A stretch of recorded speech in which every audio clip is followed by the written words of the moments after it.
Emmert Fahrzeugbau. Das ist so eine Firma, die so ein bisschen unter dem Radar fliegt, denn keiner kennt sie. Sie bauen gigantische Fahrzeuge. Sie haben zum Beispiel solche Fahrzeuge, bauen sie jetzt mittlerweile in Serie. Das ist schon der zweite, denn durch das Hochwasserunglück wird nachgerüstet, oder? Ja, Katastrophenschutz will ein bisschen nachrüsten. In ganz Deutschland, besonders in Nordrhein-Westfalen und Saarland. Das ist die Maria. Die Maria ist hier Betriebswirtin und ist die Juniorchefin, so kann man es ruhig mal sagen. Und du hast 3 Kinder, du bist keine Camperin, so ist es. Und ihr habt tut mir leid, ein Riesenunternehmen mit eigenen Maschinen, mit allem drum und dran. Und der Markus hat mich hierher geschleppt nach Lingen. Da bin ich jetzt 5 Stunden gefahren, bin in die Halle rein und habe gesagt, meine Fresse, was habt ihr für eine geile Halle, die ihr komplett selbst gebaut habt. Das ist nicht irgendwie jetzt, ich sag mal, eine Freizeithalle gewesen, die ihr umgebaut habt. Die habt ihr selber für eure Bedürfnisse erstellt. Ja, das war vorher ein Acker, genau. Das ist unglaublich. Ich muss dazu sagen, das war auch eine Lebensleistung meiner Eltern, meines Vaters, die das Ganze auch aufgebaut haben. Aber er fing an als One-Man-Show und ja, wir beschäftigen jetzt 34 Mitarbeiter, bauen RTWs, KTWs und auch ja, mit Wohnmobile, Weltreisemobile, Expeditionsfahrzeuge, weil damals die Idee entstanden ist, größere Koffer zu bauen, längere Koffer zu bauen, komplizierte Koffer zu bauen, um auch sich in dem Bereich Feuerwehr und Katastrophenschutz zu bewähren. Und dann kam zufälligerweise, wie gesagt, dieser Bereich Expeditionsfahrzeuge, Wohnmobile. Ja. Markus, du bist Schreinermeister, das heißt, dir kann man nicht so schnell, wie nennt man das, einen Knopf an den Backen nähen. Kennst du das? Den Ausdruck kenne ich, ja, das stimmt. Ja, das heißt, dir ein X für ein U vormachen oder irgendwas, bauen die gute Autos? In der Tat, ja. Also das ist der Grund, warum ich hier bei der Firma Emmert in Lingen gelandet bin und habe mich wirklich viele, viele Jahre mit solchen Fahrzeugen beschäftigt und jetzt bin ich seit 3 Jahren stolzer Besitzer von diesem Fahrzeug hier. Und, der sieht aus wie neu, das heißt, du hast ihn geputzt? Ja, also so gerne wie ich das Fahrzeug benutze und auch damit reise und ich reise wirklich viel und was man ihm nicht ansieht, dass er auch wirklich im Gelände eingesetzt wird. Hart. Ja, ich war jetzt gerade erst über 2 Monate auf Island gewesen, bin viel im Hochland unterwegs gewesen und mir war gar nicht bewusst, was der Artego wirklich alles so kann. Und nein, es ist ein tolles Fahrzeug. So, das ist auch ein Artego. Ist das Facelift, das neue? Genau, das ist das Nachfolgemodell, ganz genau, auch mit einem ganz neuen Motor drin, ein ganz neues Abgassystem. Da ist mein Fahrzeug schon, ich will nicht sagen ein Oldtimer, aber definitiv das ältere. Hat der noch AdBlue? Ja, der hat AdBlue. Ja. Okay. So, jetzt ist ja so, das ist jetzt die Fahrzeugklasse 11 Tonnen, so muss man sagen, bei dir. So, das ist ein 16-Tonner Fahrgestell? Das Fahrgestell ist ein sogenannter 1529 4x4 AF. Das bedeutet, er hat 15 Tonnen Fahrgestell mit 290 PS, Allrad zuschaltbar und das AF steht für Allrad- und Feuerwehrausstattung. Also das ist original, der ist bei Mercedes mal als Feuerwehrwagen vom Band gerollt. Feuerwehrwagen, die müssen ja in Notsituationen an Stellen hin, um zu retten, zu löschen, zu tun, zu machen. Die brauchen alle Sperren, nehme ich an. Der hat 3 Sperren. Das stimmt. Der hat 3 Sperren, der hat die Untersetzung. Ja. Durch die Motoroptimierung hat er jetzt aktuell 330 PS und 1200 Newtonmeter. Bitte nochmal die Newtonmeter. 1200. Ich habe 360 in meinem Sprinter. Ja, dann hast du was verkehrt gemacht. Gut, der wiegt ja auch nur 4 Tonnen. Ja. Also das ist ein rein 6-Zylinder mit 6,4 Liter Hubraum. Was, echt? Ja. So, das heißt nicht zu viel, nicht zu wenig. Der geht gut? Ja, er fährt wirklich klasse. Er hat wirklich Kraft von unten, was ich mag. Ich mag keine hohen Drehzahlen. Also von daher hat die die längste Übersetzung, die er haben kann. Er fährt wirklich klasse. Er ist sehr, sehr leise. Ja. Ein Schalter?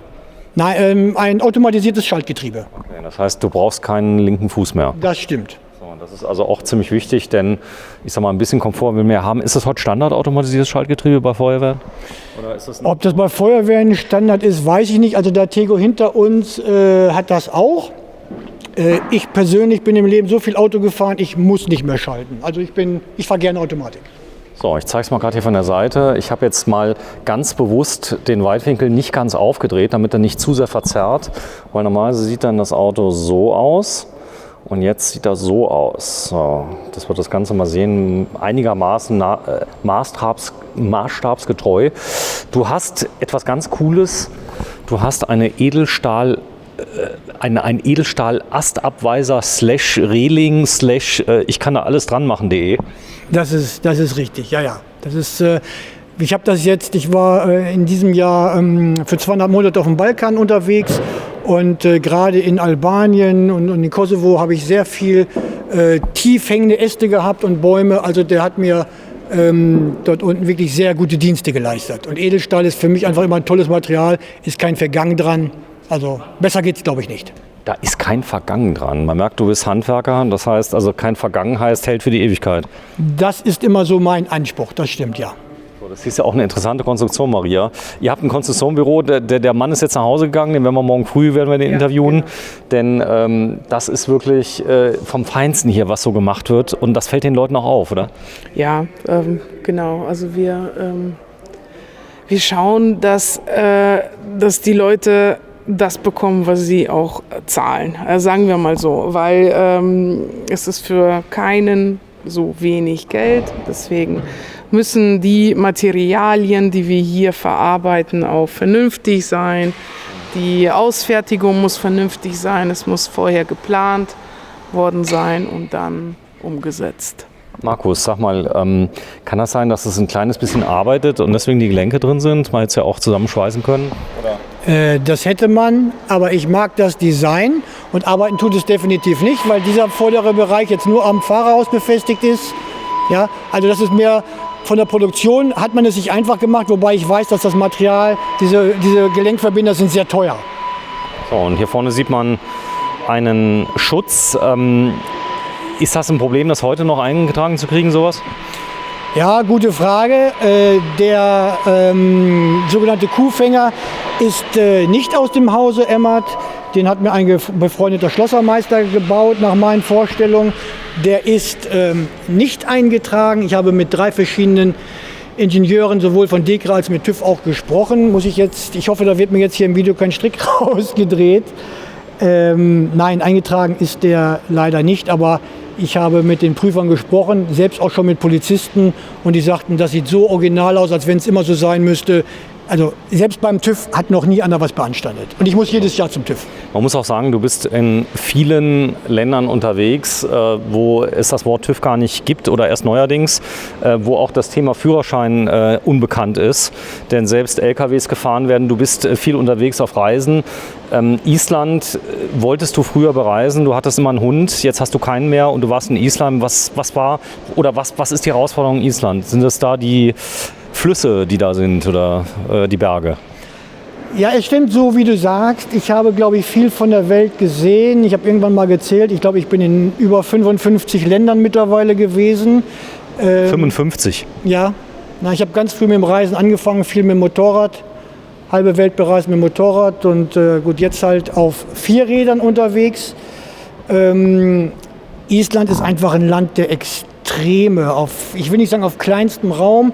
Ich bin in den 2 Monaten 6.500 Kilometer auf der Insel gefahren, sehr viel im Hochland unterwegs gewesen, viel Offroad gefahren. Das Land ist einfach, hinter jeder Kurve gibt es einen Wow-Effekt. Also ich habe mich da sehr, sehr wohl gefühlt. Da fahre ich bestimmt wieder hin. So, und das ist unglaublich, ich sag mal, robust, der ganze Aufbau. Also ich sag mal, wenn ein Ast kommt und so weiter, das tut dir natürlich in der Seele weh, weil die Lackierung da ein bisschen, aber das ist auch ein bisschen Patina. Kann man's rauspolieren?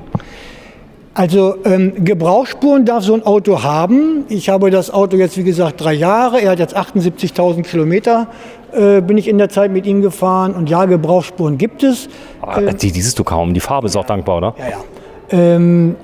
Was ich nicht mag, ist Rost, Dreck, Gammel. Also sowas darf an meinem Auto nicht dran sein. Also da bin ich wirklich akribisch hinterher. Und ich mag es einfach, wenn ein Auto viel gesehen hat, man es ihm aber nicht ansieht. Das ist so mein Anspruch. Werterhaltung. Das heißt also, wenn man ordentlich mit umgeht, hat er jetzt einen speziellen Rostschutz oder kommen die Feuerwehrfahrzeuge schon mit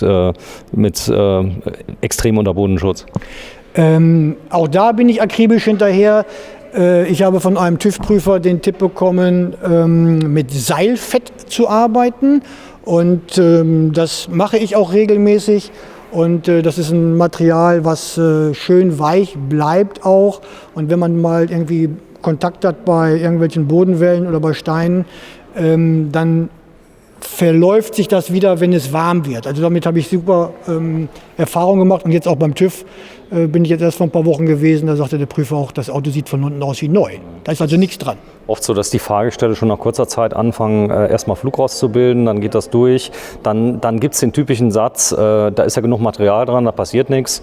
Ja, ist aber nicht mein Anspruch. Also ich erwarte da mehr und ich sehe das aber auch nicht als Arbeiten. Für mich ist das Putzen auch keine Arbeit. Mir macht das Spaß. Ich freue mich darüber, wenn er dann wieder so dasteht und wenn er dann wieder losgeht. Und für mich ist es auch eine Art Anerkennung, wenn ich mich mit Leuten unterhalte und die hören, wo ich schon überall war und die sagen, wow, das Auto sieht aber noch toll aus. Ich mag das. So, du bist ganz großer Fan einer Hankook-Firma, die kommen aus China oder wo kommen die her? Das kann ich dir gar nicht sagen, aber ich könnte mir schon vorstellen, dass die zumindest auch dort produziert werden. Ich weiß gar nicht, wo die produziert werden. Hast du ihn jemals gebraucht? Ja, jetzt auf Island. Ja, auf Island brauchte ich leider 2 neue Hinterreifen. Im Hochland habe ich mit Lavastein. So ein spitz, oder? Bitte? Spitz und lang, oder wie? Ja, scharf, messerscharf. Ja, und dort, wenn man Wellblechpisten fährt, muss man den Reifendruck einfach derbe reduzieren. Sonst ist es fast nicht, also es ist einfach nicht komfortabel zu fahren. Und da habe ich mir auf der Fahrerseite den Hinterreifen an 3 Stellen eingeschnitten, sodass ich mir auf Island 2 neue Reifen kaufen musste. So, die Firma ist ja relativ unbekannt, Emmert Fahrzeuge. Also wenn man ja so im nationalen Bau, da fallen einem viele Marken ein, aber bestimmt nicht Emmert. Das hat ein bisschen was damit zu tun, dass die hier im Norddeutschland unglaublich viele RTWs und so weiter bauen. Profi-Fahrzeuge für alles mögliche, Feuerwehren, Polizei, Rettungsdienst, hauptsächlich viele Feuerwehren und Rettungsdienste. Aber ich sag mal, dass die auch jetzt Freizeitfahrzeuge, Schlechtwegefahrzeuge, Offroad-Fahrzeuge bauen. Hast du das vorher gewusst? Nein, ich habe mir eigentlich eingebildet, mich in der Szene auszukennen und bin regelmäßig auf Messen immer gewesen, natürlich auch in Bad Kissingen und auf Treffen gewesen. Und aber nein, als ich dann das erste Mal von der Firma Emmert hier in Lingen gehört habe, war ich selber erstaunt, dass ich sie nicht kannte. Und umso überraschter war ich dann, als ich ihre Produktion und die Fahrzeuge gesehen habe. So, du hast einen Schlüssel dabei? Ich habe einen Schlüssel dabei. Schlüsselmann, dann zeig mal gerade, wie hier der Reifen runtergeht. Ja, wollen wir mal runterladen? Ja, mach mal. Interessiert mich mal. Denn es geht ja darum, ich habe ja viele Sachen schon gesehen, die optisch ziemlich gut aussehen. Stopp, ich zeig mal gerade, was du machst. Du machst jetzt was? Gut, also das ist eins von meinen Staufächern. Warte mal, ich zeig mal gerade. Da ist eine richtige Kette dabei. Das heißt, du kannst es noch tiefer machen, wenn du willst. Ja, ich kann das hier aushängen. Kannst du aushängen? Karabiner drin. Ja, also ich nutze das hin und wieder aber auch als Tisch. Wenn ich mich dann vors Auto setze, stelle ich meine Teetasse da drauf. Ja, das stimmt. Ja, ja. Das ist ja mal ein Schloss, oder? Ja, ich mag es gerne stabil und ich bin halt vom Beruf Tischlermeister und als Treppenbauer, wenn man eine Treppe baut und konstruiert, baut man sie nicht für Jahre. Ich habe immer so argumentiert, eine Treppe baut man für Generationen. Und so ist auch mein Anspruch an das Auto. Also bei mir geht es nicht um leicht oder filigran. Bei mir darf das alles immer gerne schwer und ja. So, du hast für das Video auch kein Geld bekommen, keine Nein. Vergütung, du machst es aus freien Stücken. Ja. Vielleicht, dass wir das vorab mal sagen. Ja. Wenn du mal gerade mir mal zeigst, was du jetzt vorhast. Ich habe dich unterbrochen. Du hast ja einiges drin. Das ist so schweres Werkzeug, Bergegurte und so weiter. Ja. Gut, also hier ist nochmal ein zusätzlicher Abschlepp, ein Bergegurt. Hier sind lange Bergegurte für verschiedene Gewichtsklassen und verschiedene Längen. Ansonsten habe ich hier Werkzeug drin. Und einen Druckluftschlauch. Dementsprechend ein LKW hat ja eine Druckluftbremse, daher habe ich die Möglichkeit, meinen Druckluft selber zu reduzieren. Den habe ich hier aufgeschrieben, also damit ich es ja nicht vergesse. Hinterachse. Achso, du hast jetzt keine Luftregelanlage, du machst es manuell. Nein. Also ich bin da sehr oldschool unterwegs. Ich bin ein Freund von wenig Technik. Wenn ich reise, habe ich auch die Zeit. Bei mir kommt es nicht auf 5 Minuten an. Ja, also ich mache das wirklich jeden Reifen einzeln. Und ob das nun 10 Minuten dauert oder eine halbe Stunde, ist mir dann nicht so wichtig. So, dann zeig mal, was ist zu tun? Ich nehme an, man muss ihn losschrauben. Das ist hier. Nee? Also um es zu erklären, dieser ganze Rahmen ist ein Schlitten. Das heißt, ich fahre den ganzen Reifen und die Reservekanister nach unten. Komplett. Ja. Also ich muss jetzt hier, man sieht hier hinter ist eine Winde, eine Seilwinde. Ja. Aber das Gewicht soll natürlich nicht an der Winde hängen. Von daher habe ich Eine kleine Ratsche. zwei Sicherungsschrauben. Ah, cool. Ich hoffe, wir haben jetzt die Zeit, das so zu Jo, zeigen. du, es geht ja darum, den Leuten mal so ein bisschen Lust auf Technik zu machen, die den Vergleich standhält mit Feuerwehren. Ja. Also Feuerwehrtechnik ist ja, ich meine, die Feuerwehren sind ja 30, 40, 50 Jahre im Einsatz, werden gut gepflegt mit allem drum und dran. Ist es hier eine kleine Feuerwehr, oder? Was ich einfach mag, ist das, was aus dem gewerblichen Bereich kommt, was tagtäglich unter widrigen Umständen eingesetzt wird. Wenn sich das dort bewährt, dann in der Freizeit ganz bestimmt. Ja? Wenn ich alleine eine Dimension dieser Schraube sehe, Warte, ich zeig mal gerade. Und du hast nicht die kleinste Hand. ja, das ist... Ordentlich. Ich gehe mal gerade einen Schritt zurück. Das heißt, du hast 2 Sicherungsschrauben. Ja. Das ist ja auch wichtig, denn es werden ja auch schon mal entsprechende Vibrationen in Island werden übertragen. Da kann auch schon mal eine Bahnschwelle sein, wo du drüber fährst, mal über einen längeren Zeitraum. Das Ganze muss sicher sein. So, und das ist die Fernbedienung? Ganz genau. Ich habe hier also die Möglichkeit, ich habe hier einen...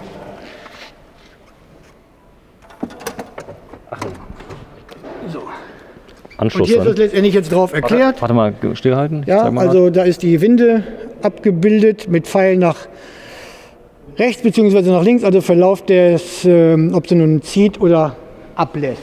Ja, ich mache es immer so, ich fahre sie ganz nach oben, sichere dann den ganzen Schlitten mit den beiden Schrauben und löse dann die Winde wieder ein Stückchen. Markus, darf ich dir ein großes Kompliment machen? Du bist der Erste. Jedes Mal frage ich, ob ich die mal sehen kann und nie funktioniert es oder die haben keine Lust oder im Messebetrieb und so weiter. Du machst es möglich. Dadurch, dass ich ein sehr eifriger Zuschauer deiner Videos bin, ist mir das auch aufgefallen, dass ich habe wirklich viele Videos von dir gesehen, aber noch keins, wo das mal gezeigt wurde. Ja. Und deswegen habe ich mir gedacht, vielleicht will er das ja sehen. Also von daher. Das wollen viele sehen. Also, weil wenn es ja passiert, dann kann es nicht sein, dass es wegen der Winde einfach ewig dauert. Und das Coole ist auch, du bist universell. Das bedeutet, du hast jetzt leicht gelöst, dass die Schraube besser rausgeht. Ich habe sie jetzt wieder hochgezogen, damit, damit auf der Schraube keine Last ist. Okay. So. Und jetzt hängt das ganze Gewicht an der Winde dran. Und wenn wir das jetzt runter...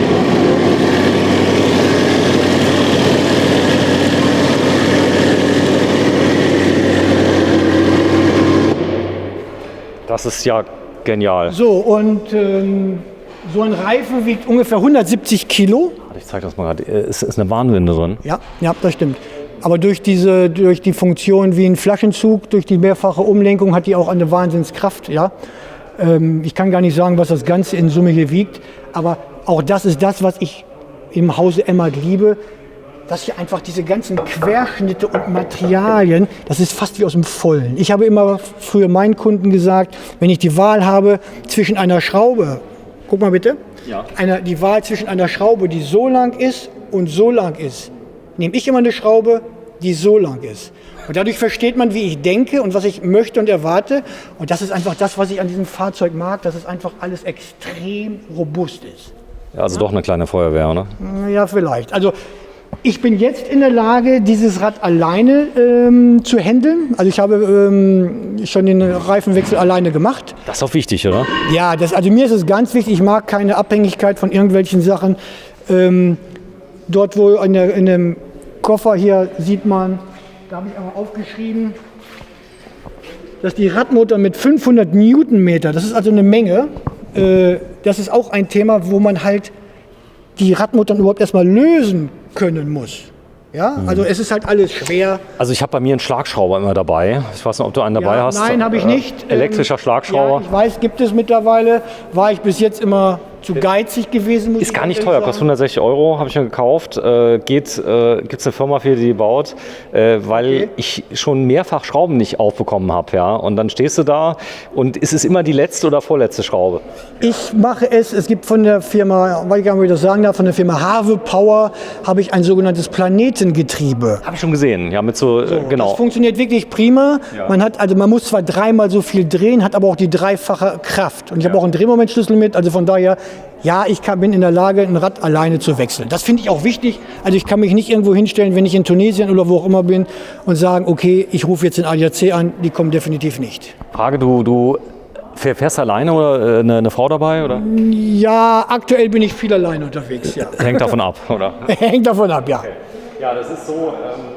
Das heißt, du stehst da total drauf, irgendwie frei und auch morgen nicht zu wissen, was übermorgen ist, oder? Ja, also dadurch, dass ich nicht mehr arbeite, habe ich die Zeit, wirklich auch lange unterwegs zu sein. Und ich liebe es, morgens den Schlüssel umzudrehen und loszufahren und nicht zu wissen, wo ich am Abend ankomme. Jetzt hat die sind ja schon ziemlich perfekt, aber jetzt haben sie hier das Material geschwächt. Hat das einen Grund? Nein, das ist aber auch, sehe ich auch nicht als Schwächung an. Das war Spaß. Okay, alles klar. Okay. Gelasert. Ja, ganz genau. Also da wollten sie einfach ihr Logo mit reinnehmen. Haben sie auch interessant gemacht, finde ich. Also weil sie es können. Weil sie es können, ganz genau. Oh, cool. Ja, ganz genau. Aber auch hier vorne haben sie was reingelasert, das ist auch cool. Ja. Wie ist denn die Lackverarbeitung? Du hast ja ein bisschen was ausgebessert, habe ich gesehen, weil das ist natürlich extrem unter Beschuss da hinten, oder? Ja, ich habe jetzt auch in Island viele Probleme mit Steinschlag gehabt, aber es kommt auch einfach mal vor, dass man irgendwie Kontakt hat mit anderen Gegenständen und so weiter. Aber das ist das, was ich sage, Gebrauchsspuren darf das Auto haben, dafür muss es auch was leisten und hat es mittlerweile auch. Aber damit komme ich klar, das ist in Ordnung. Edelstahl habe ich viel gesehen. Also das heißt, die Relinge aus Edelstahl, auch Teile Edelstahl, das überlackiert wird, was du auch selten hast, ja. Wie zum Beispiel hier vorne der Handlauf. Der ist zwar, ich sag mal, fast aus dem Vollen, aber den haben sie mal eben lackiert. Dann auch hier, wenn du hier eine Trennscheibe hast, da hast du richtig zu tun, ne? Ja, das stimmt. Also Edelstahl, da arbeiten die ganz gerne mit. Selbst diese Treppe, hier, man sieht hier Gebrauchsspuren, ja, oder auch hier, wo man dann hier gehe ich ja mit Schuhen rauf und runter, das ist komplett aus Edelstahl. Ja, also die Treppe ist aus Edelstahl. Ja, also auch wenn ich das hier jetzt, wenn sich das abnutzt im Laufe der Zeit, ja, dass ich einfach den Lack runtertrete, wird dort nie Rost rauskommen. Ja, und diese Zacken, die werden wahrscheinlich in deinem Leben nicht kürzer. Das ist so, das ist so. Also ohne Schuhe ist es ein bisschen unangenehm, aber ansonsten dadurch, dass ich halt im Winter viel in Skandinavien unterwegs bin und man dann immer viel mit Schnee und Eis Kontakt hat, ist man sehr sicher unterwegs. Wie wir die Zacken herstellen, das sehen wir morgen. Sehen wir morgen. Weil ich habe mir gerade überlegt, wie ihr die da drauf bringt, weil das ist ja. Wir lasern das, also wir. Aber die Zacken werden aufgeschweißt, ne? Nö. Das wird eingelasert und dann gekantet. Können wir morgen sehen. So, ihr habt eine eigene tolle Entwicklungsabteilung. Wir wollten uns mal gerade den Handlauf nochmal angucken, weil der ist auch aus Edelstahl, obwohl das ja gar nicht sein müsste. Aber der Vorteil ist auch, der ist fürs Leben gebaut, oder? Das ist richtig. Ja, ja. Und ich mag den Handlauf sehr, auch wenn ich jetzt noch fit bin. Ja, aber es ist einfach ein sicheres Gefühl beim Rauf- und Runtergehen. Es sind ja auch ein paar Schritte, die man hochgeht und so weiter. Und wenn das habe ich auf Island jetzt mehrfach gehabt, es war einfach sehr, sehr stürmisch gewesen. Man kann die Tür auch wunderbar festhalten, weil wenn der Wind von hinten kommt, dann kann der Wind so kräftig sein, dass einem das wirklich fast aus der Hand reißt. Was auch ziemlich cool ist, du hast nochmal... das ist nur von innen. Ja. Das ist ja genial. Das heißt, du kannst also ein Schloss, wenn du jetzt verstirbst, dann hat es den Vorteil, dann müssen die dich mit dem Fahrzeug beerdigen, weil sie einfach nicht mehr reinkommen. Ja? Es sei denn, sie haben eine Motortrennscheibe, oder? Das ist so, ja, ja. Aber die haben wir auch. Die habt ihr auch, eine Motortrennscheibe. Es ist ja so, das ist ein gern gewünschtes Sicherheitselement. Das heißt, wenn du von innen verschließen kannst und du kommst außen näher ans Schloss ran. Also in dem Fahrzeug fühle ich mich extremst sicher. Ja? Also dadurch, dass ich fast nie auf Camping- oder Stellplätzen fahre, sondern immer draußen irgendwo in der freien Natur, in der Wildnis irgendwo rumstehe. Sag mal hier die Fenster, Echtglas, ist KCT? Ja, KCT-Fenster, ja. Und es ist alles extrem hoch und deswegen fühlt man sich einfach in dem Fahrzeug auch sicher. Und wenn ich dann die Verriegelung noch zumache, da kommt keiner rein. Das ist ja krass. Sag mal hier die Schiene, ist die auch aus Edelstahl oder ist das Alu? Das ist Aluminium. Das ist Das ist ja Frevel, oder? Fast. Man müsste ja fast aus Edelstahl machen. Ja, aber das ist okay dafür. Damit komme ich klar. Die ist für ein Sonnensegel. So, ich habe dich eben unterbrochen. Du bist ja viel allein unterwegs. Das heißt, du schläfst da wie in Mutters Schoß, Geräusche spielen keine Rolle, wenn du es überhaupt mal hörst drin. Das ist ja das Nächste. Das heißt, du bist extrem isoliert. Du kannst also neben einer Autobahn stehen, das spielt keine Rolle. Ja, das stimmt. Also durch den Kofferaufbau, die Wände sind 60 mm und durch die KCT-Fenster ist es in dem Fahrzeug wirklich sehr angenehm ruhig. Das stimmt, ja. Sag mal, du kannst das gar nicht bezahlen, was der hier an Promo für euch macht. Ja, ich habe ihn eben noch gefragt, er hat kein Geld bekommen dafür, aber er ist schon ein überzeugter Täter, oder? Ja, das stimmt. Ein sehr glücklicher Kunde und jederzeit herzlich willkommen. Siehst du mal. So, er hat uns nämlich gezeigt, das ist die Winde. Ist das jetzt so ein Schnellverschluss hinten, um den loszumachen? Oder? Nein. Also da muss ich wirklich hier die Schrauben, die Muttern alle lösen.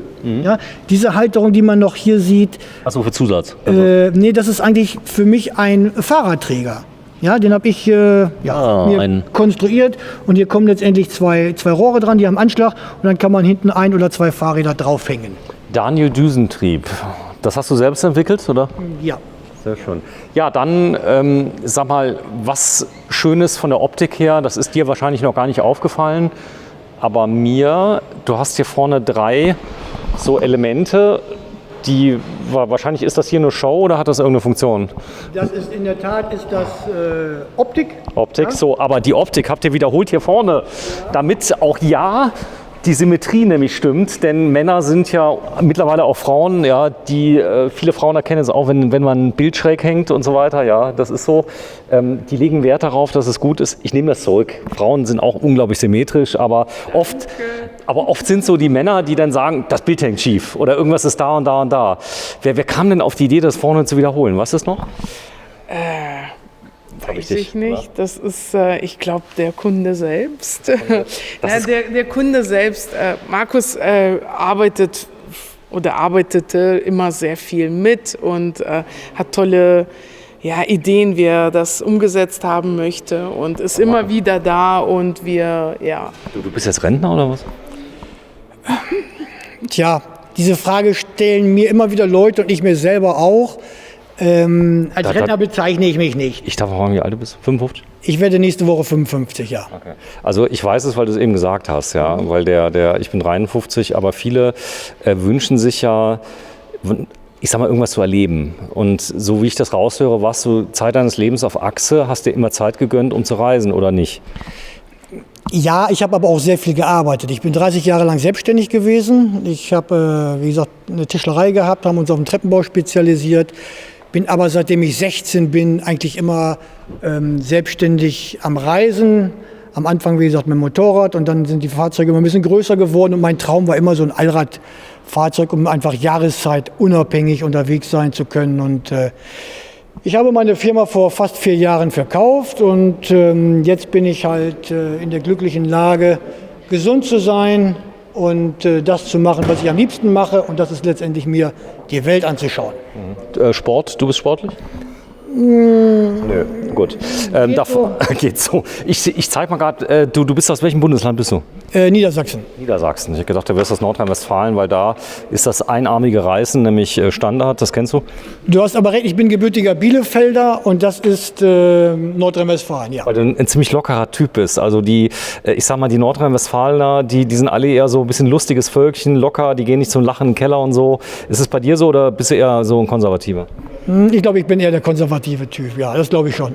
Also, du hast eine ganz konservative Kühlbox. Ja, das stimmt. Ich bin kein Hightech-Freak. Für mich muss in erster Linie alles zuverlässig und wenig angreifbar sein. Ich bin kein Freund von Bussystemen, mag nicht wirklich groß Elektronik. Also bei mir darf das alles sehr pragmatisch sein.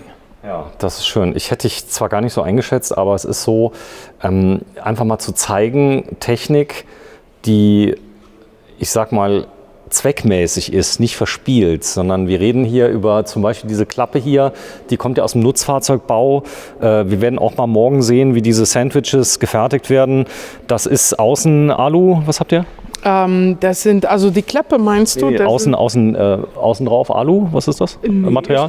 Ist kein Alu. Also die Sandwich-Kofferwände, die Zusammenstellung können wir jederzeit selber bestimmen. Bei Expeditionsfahrzeugen, da gehen wir so vor, Außen GFK, Spezialkunststoff, Außen GFK. Außen GFK, dann wieder Spezialkunststoff und dann wieder GFK. Also deswegen haben wir auch die Decke, die dann glänzt, weil innen GFK und außen GFK, das ist so bei den Expeditionsfahrzeugen das Credo, wie wir die Sandwichwand aufbauen. Bei RTWs sieht das dann wieder ein bisschen anders aus. Da gehen wir so vor, GFK, Spezialkunststoff, Thermo, Spezialkunststoff und dann eine Aluwand. Aber ihr braucht aber keinen Gelcoat, braucht ihr nicht, oder? Nein, also es ist so, dass wir dann das Aluminium von innen natürlich weiß haben möchten und das dann lackieren lassen. Okay. Jetzt ist es ja so, wenn ich jetzt hier von außen drauf schaue, ihr baut wahrscheinlich von außen nach innen, nehme ich an, oder? Das heißt, ihr baut außen nach innen. Also wir bauen die Wände erstmal, dann stellen wir sie zusammen, dann schneiden wir aus und ja, von außen nach innen. Nicht von innen nach außen, wie viele Hersteller, die dann quasi die Möbel erstmal zusammenstellen und dann erst die Wände aufsetzen. Ich zeige das mal gerade. Da drüben steht nämlich zufälligerweise ein RTW. Ist der ungefähr gleich vom Aufbau? Also der ist eigentlich sehr, sehr gleich. Der Koffer sieht sehr, sehr gleich aus, etwas kleiner. Wir können an den ELW gehen, ne? Also an was? An Einsatzleitwagen Typ 2. Also du bist ja voll die Feuerwehrfreak-Frau, die alle Fachbezeichnungen. Du kennst wahrscheinlich auch alle Rundumleuchten von Heller auswendig, oder? Nee, nicht von Heller, aber von anderen Herstellern. Sag mal einen Hersteller. Hensch, Dutch Electro, Rauwas. Es gibt nämlich einen YouTuber, muss ich sagen, da gucke ich alle Videos, der nämlich diese Rundumleuchten immer testet. Das ist so ein ganz junger Typ, der kommt, glaube ich, auch aus Nordrhein-Westfalen und der baut immer solche, der hat zuletzt eine Infrarot-Rundumleuchte. Hast du sowas schon mal gesehen? Die du tagsüber nicht siehst.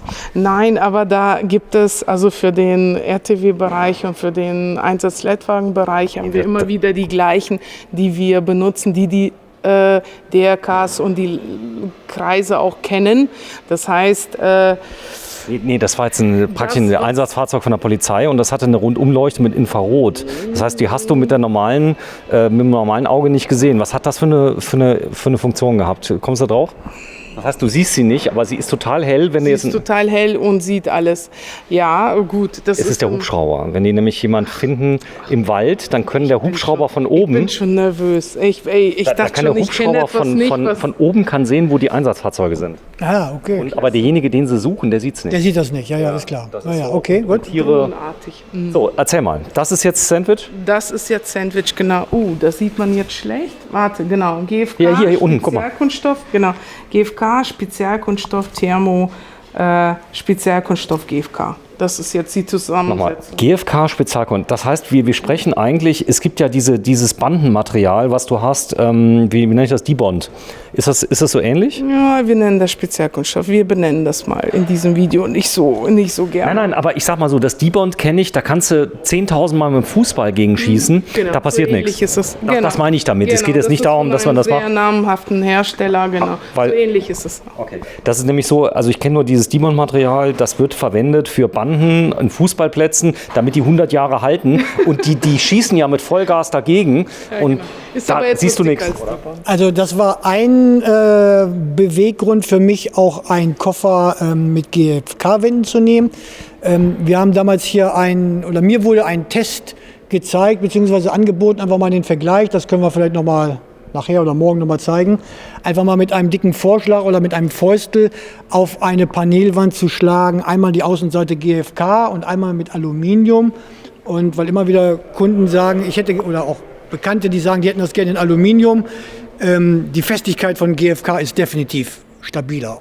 Das ist aber ein geiles Fahrgestell, ja. Ne? Ja, ein Dreiachser. Was ist das für ein Auto eigentlich? Das ist ein Leitfahrzeug.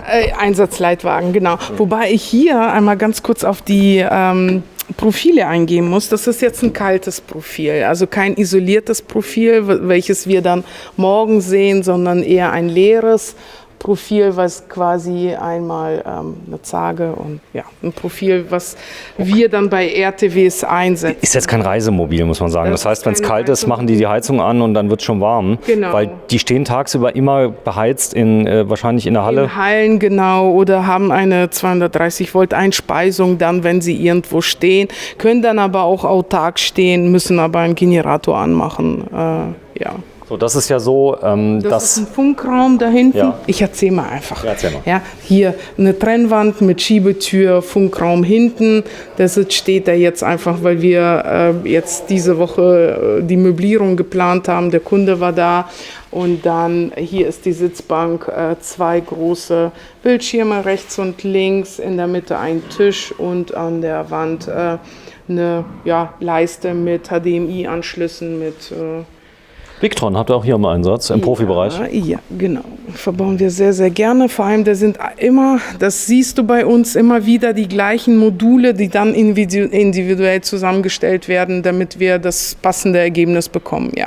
Sehr schön. Und das Zeug muss ja wirklich funktionieren. Das heißt also, wenn es da um, ich sag mal, Menschenleben geht, Stromtechnik, Sicherheitstechnik, Wände, hier geht es ja auch darum, hier kann ja mal wirklich was passieren. Also, dass da mal einer was gegenfährt oder einer mal rückwärts. Die haben regelmäßig Unfallschäden. Also es gibt die fahren auch schnell. Die fahren schnell und haben auch sehr viele junge Leute im Einsatz, die dann auch Fehler machen, was absolut in Ordnung ist. Aber da passieren schon Sachen. Die sind so sicher, dass das nicht auseinanderbricht. Du siehst ja oft so leider, ich sag mal, Fotos von der Autobahn, wo einer mal hinten drauf gefahren ist, weiße Ware, ich sag mal, von außen nach innen gebaut. Von innen nach außen gebaut, so, da fährt der drauf, da siehst du nichts mehr von dem ganzen Wohnmobil. Die ganze Seitenwand fliegt auseinander. Ja, genau, das ist schon sehr sicher hier, oder? Ja, genau, da muss ich kurz den Crashtest einmal ansprechen. Wir testen nämlich ich kann ja die Norm nochmal sagen, nach 1789. Das heißt, wir haben mit einem Koffer 5 dynamische Tests bestanden plus ein Kipptest. Also Kipptest sagt aus, wie fest ein Koffer auf einem Fahrgestell angebunden wurde. Das ist die Norm DIN 13500. Und da haben wir mit einem Koffer, wir haben nicht 2 Koffer der DEKRA zur Verfügung gestellt, sondern mit einem Koffer alle dynamischen Tests bestanden. Ach so, der hat die überlebt? Der hat die überlebt. Wir haben sogar vorne noch an der Halle. Ja, da müssen wir nach draußen gehen. Ja, komm, ja, sehen? Will ich. Okay, super. Denn der Vorteil ist, dann kann man auch mal ein bisschen sehen.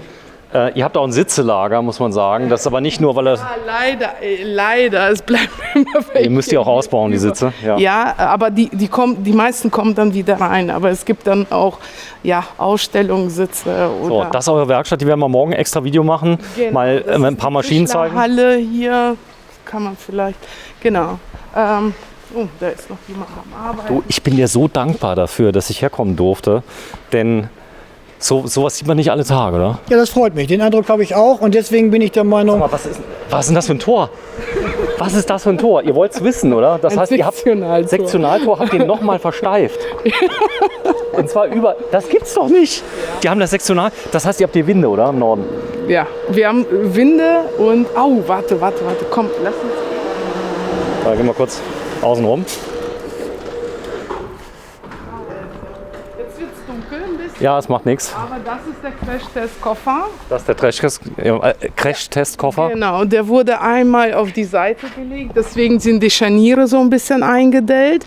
Aber das war's auch schon. Das war's. Genau, und hier auch. Also die Scharniere sind drin. Das heißt, man sieht ganz deutlich, der ist einmal komplett auf die Seite gefallen. Es gibt auch ein YouTube-Video auf unserem YouTube-Kanal.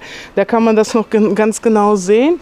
Und, also ihr habt ihn richtig misshandelt, so, wir oder? haben ihn misshandelt und der hat alle Tests überstanden. Und das ist... beeindruckend, oder? Das heißt, es ist ja oft so, dass man da ein bisschen Angst hat. Also gerade wenn, normalerweise sitzt ja keiner hin. Man darf aber auch Gurtplätze montieren, wenn man, glaube ich, Sichtverbindung hat und Sprechverbindungen. Dann darf man das ja. Aber das ist, ich sag mal, so sicher, als wäre es ein voll integriertes Fahrzeug, also wie jetzt ein Kastenwagen oder so. Und das war auch einer der... Also ich habe wirklich viele Beweggründe gehabt, mich für dieses Fahrzeug zu entscheiden. Und das gehörte definitiv dazu, dass es einfach ein extrem stabiler Koffer ist.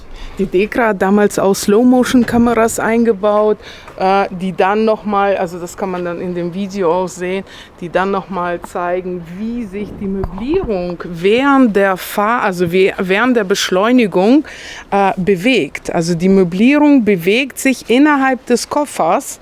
Da kann man noch mal sehen, wie da die Kräfte, also für Privatpersonen auf jeden Fall sehr interessant, wie da die Kräfte, die Beschleunigungskräfte auf einen Koffer einwirken und quasi auf die Sachen, die dann an den Wänden montiert sind. Ihr habt einen Kia. Ja. Das ist der geil. Ich mache Marketing für Kia. Das ist der neue Kia EV6. Ja, bei uns ist er noch ganz alt. Also. Ist der geil? Den habe ich noch nie gesehen. Ja, okay, weiter geht's. Wir werden morgen uns mal alle Hallen mal angucken, aber ich finde das cool, dass du so viel Ahnung hast. Du bist ja eigentlich Betriebswirtin, so muss man sagen. Du bist aber hier groß geworden, wahrscheinlich schon als Kind hier rumgelaufen. Genau.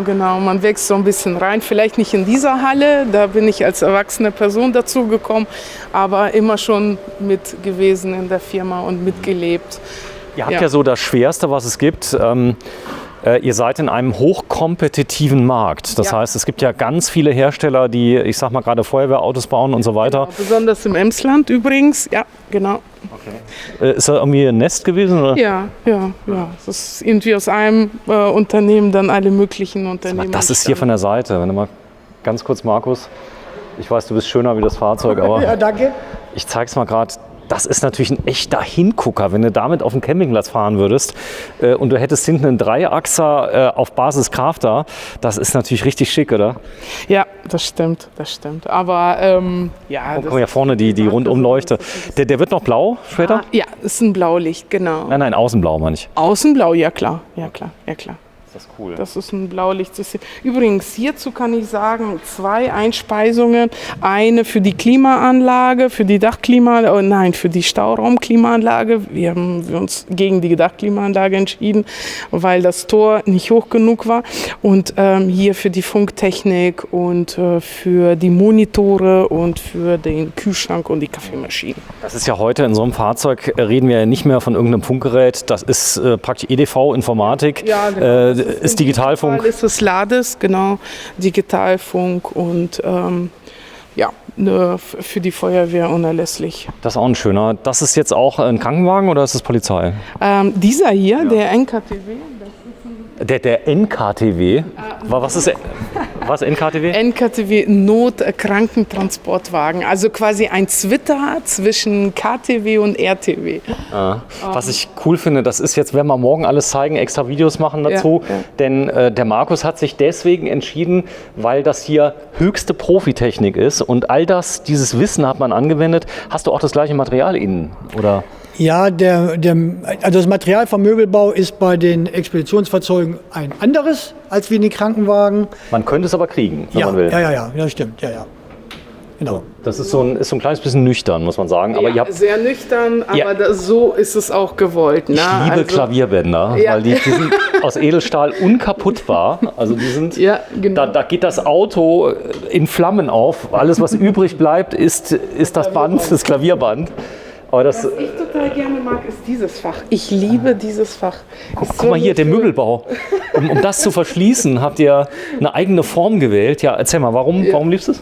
Ja, weil das so individuell ist. Also nicht alle machen das. Also es gibt ja, wie gesagt, Hersteller. Und also jeder Zentimeter kann genutzt werden. Ja, ganz genau. Die Tür dann so abgekantet und passt genau und schließt. Das Gut, jetzt ist das hier ein Auto, was ja die wenigsten gern von innen sehen wollen, wenn sie nicht gerade dran fahren. Aber auch da, die müssen ja von A nach B ankommen, sicher, bei höchsten Geschwindigkeiten, darf da nichts rappeln. Ja? Ich hatte so eine schöne Überleitung gerade moderiert. Ja. Entschuldige Sven, entschuldige. Aber ich habe hier was ganz Spezielles, das habe ich bisher nur bei uns gesehen. Was denn? Und zwar... Ein Fach für Haribo. Ja, so ähnlich. Warte, genau. So. Und ein Ambulatorium, was du rausschieben kannst. Ein was? Ein Ambulatorium. Ein was? Ach, diejenigen, die das kennen, die werden es wissen. Das sind Ampullen, also das sind Ampullen, genau, eine Halterung für Ampullen und die kann man dann quasi rausschieben. Also das gibt es wirklich nur bei uns. Und das hier ist so diese Hyper-Profi-Technik. Also Ja. das ist praktisch Genau, das ist Wohnmobil. das Campus. Ja, das ist die Klimasteuerung vom Campus-System, genau. Ja, das ist. Aber lass uns mal in ein fertiges Fahrzeug reingehen. In ein RTW. Du, ich muss wieder zurück zum, obwohl hier RTW ist, wir machen ein extra Video für, oder? Ja. Wir zeigen das mal. Wir machen den Teaser hier und dann könnt ihr das euch mal euch ein bisschen neugierig machen. Dann können wir ich wollte ja eigentlich nur zeigen, wie der Seitenaufbau ist. hab ich verstanden. Aber ich glaube, die Leute haben jetzt auch gerafft, dass, ich sag mal, es hier wirklich, oder guck mal hier, der Unimog, das ist ja auch jetzt mal ein Fahrzeug, das überall durch kann. Das heißt, du hast ein gutes Gefühl hier, oder? Ja, absolut. Ja, ich fühle mich ja wohl. Ich bin immer gerne wieder hier. Ich mag die Menschen, ich mag die Mitarbeiter mittlerweile sehr. Also ich fühle mich hier wirklich wohl. Sehr schön. Ja, cooles Teil. Ja, dann gehen wir noch mal kurz auf die Seite. Wir sind noch nicht ganz fertig, denn ich bin ein bisschen am Springen, aber ich bin so aufgeregt, muss ich sagen. Hier, ich bin eigentlich noch mehr aufgeregt wie die Maria. So, bitte mal zeigen die Treppe. Ihr habt ein eigenes Konstruktionsbüro für Treppen, für den Treppenbauer Markus. Klingt witzig, ist aber tatsächlich so. Also diese Treppen gibt es auch weltweit, nur bei uns, weil die sind wirklich eigens entwickelt. Noch. Die Chinesen gucken ja all meine Videos und die werden das jetzt in Alu, aber spielt ja keine Rolle. Das ist ja jetzt Stand 2000 irgendwas und 21. Ja, nee, Stand hier, 18, genau. Und ihr seid ja schon viel weiter jetzt, oder? Das heißt, die Treppen sind jetzt aus Titan. Ja, genau. Ja, genau. Genau, sag mal. Also mir ging es halt darum, dass ich bin nicht so groß und möchte natürlich immer die Möglichkeit haben, in meine Garage zu kommen, ohne irgendwo eine Leiter rauskramen zu müssen. Und was ich überhaupt nicht haben möchte, ist, dass die Leiter irgendwie im Dreck steht oder halt im Winter auf Eis und Schnee und vielleicht wegrutschen kann. Deswegen wollte ich eine freitragende Treppe haben, ja, die aber dementsprechend so stabil ist. Ja, also es gibt keinen Bodenkontakt und sie ist so stabil, dass ich hier ganz normal reingehen kann. Und ja, es geht ein bisschen Platz verloren, das stimmt. Aber das war es mir wert gewesen. Achso, die kommt da gar nicht ran an das Material. Nein, natürlich nicht. Genau, wenn du nochmal drauf gehst, ich will mal gerade sehen, weil die wird ja wahrscheinlich sich ein bisschen biegen, ja, ein ganz kleines bisschen, das war's. Ja. Die ist komplett freistehend. Also ich wiege, ich glaube 80 Kilo oder so ungefähr und sie hängt wirklich, sie ist freitragend. Ja. Boah. Das heißt, das hängt am Rahmen dran hier, oder? Ja, genau. Genau. Und Markus, wenn du gerade mal runter machst, sei so lieb. Denn ich will mal da in das Fach da gucken. Das ist, das sind Magnete. Punkt quasi, genau, und das ist das Spuso und das hält das Ganze quasi fest im Boah, ist das groß. Hang. Oder Das ist echt groß, was er hier macht. So, die Airline-Schienen überall drin, dann der Boden, das ist der RTW-Boden, oder? ja, genau. Aber das ist, ja, genau. Das heißt, unkaputtbar, säurebeständig, alles. Unkaputtbar, genau. Die sind beständig Was? und desinfektionsmittelbeständig so. Desinfektion, okay. Und deswegen. Ein kleiner Wasserfilter hat er sich gegönnt, die gute Lilly-Pumpe. Ja. Also Da hast du nichts geändert, das kam so. das war so gewesen. Gut, ich habe da noch ein bisschen Dämmung reingemacht, damit die Pumpe ein bisschen leiser ist, weil hier drüber das Bett ist. Ansonsten mag ich es einfach, dass auch das alles komplett aus Metall ist. Ich kann jeden Kreislauf einzeln separat abschalten. Ja, also wenn wirklich mal was undicht sein sollte. Wie? Oder Zeig auch mal. immer, Einfach drehen, oder? einfach drin. Ah, okay. Ja, also jeder Kreislauf, ob das die Dusche, die Pumpe, die Toilette ist oder wie auch immer, Okay. das kann ich separat. Wenn du das Fahrzeug mal entleerst, oder der hängt immer am Strom, der ist immer warm, oder? In meinem Auto ist es nie kalt. Okay. Das ist dann. Nein, ich meine, wenn er mal steht, also du... Ja, dann ist es trotzdem nicht kalt drin. Nicht kalt, okay. Dann stehe ich, also ich habe ja eine Truma-Heizung auch mit Elektro. okay, das heißt, Möglichkeit, der ganz hat genau. Stromanschluss. Ganz genau, okay. ganz genau. Also in der Regel ist es nie kälter, selbst wenn ich nicht fahre, ist es auch im Winter nicht kälter als 10 Grad im Fahrzeug. Weil sie läuft, die Heizung. Okay, die Weil läuft ich dann auf dann- 10 Grad. Exakt, die ist auf 10 Grad, aber läuft dann halt über Strom. Ist auch wichtig. Also ich habe meinen auch niemals entleert bisher. Ich habe immer mal Strom dran. Eigentlich übe ich immer die Havarie. Das sollte man üben. Auf jeden Fall. Nee, kein Witz. Also man sollte es auch mal freimachen von Wasser. Einwintern. Einwintern, das sollte man mal üben. damit man das im Notfall auch kann. Also das kann ja immer komplett passieren. entleeren ist auch immer sehr viel Arbeit. Also. Das Reifen sind oder das Auto ist mal in Inspektion oder mal ein schwerer Schaden, die lassen ihn draußen stehen. Also ist schon passiert, ja. Ist richtig, ja. Also das geht mir auch so. Sehr schön. Ja, dann hast du hier zeitgleich, geh mal bitte drunter, einen Regenschutz. Ja, gut, das. Das stimmt schon. Aber ich nehme an, es hat schon mal geregnet, als hier drunter stand. Definitiv, ja, ganz genau.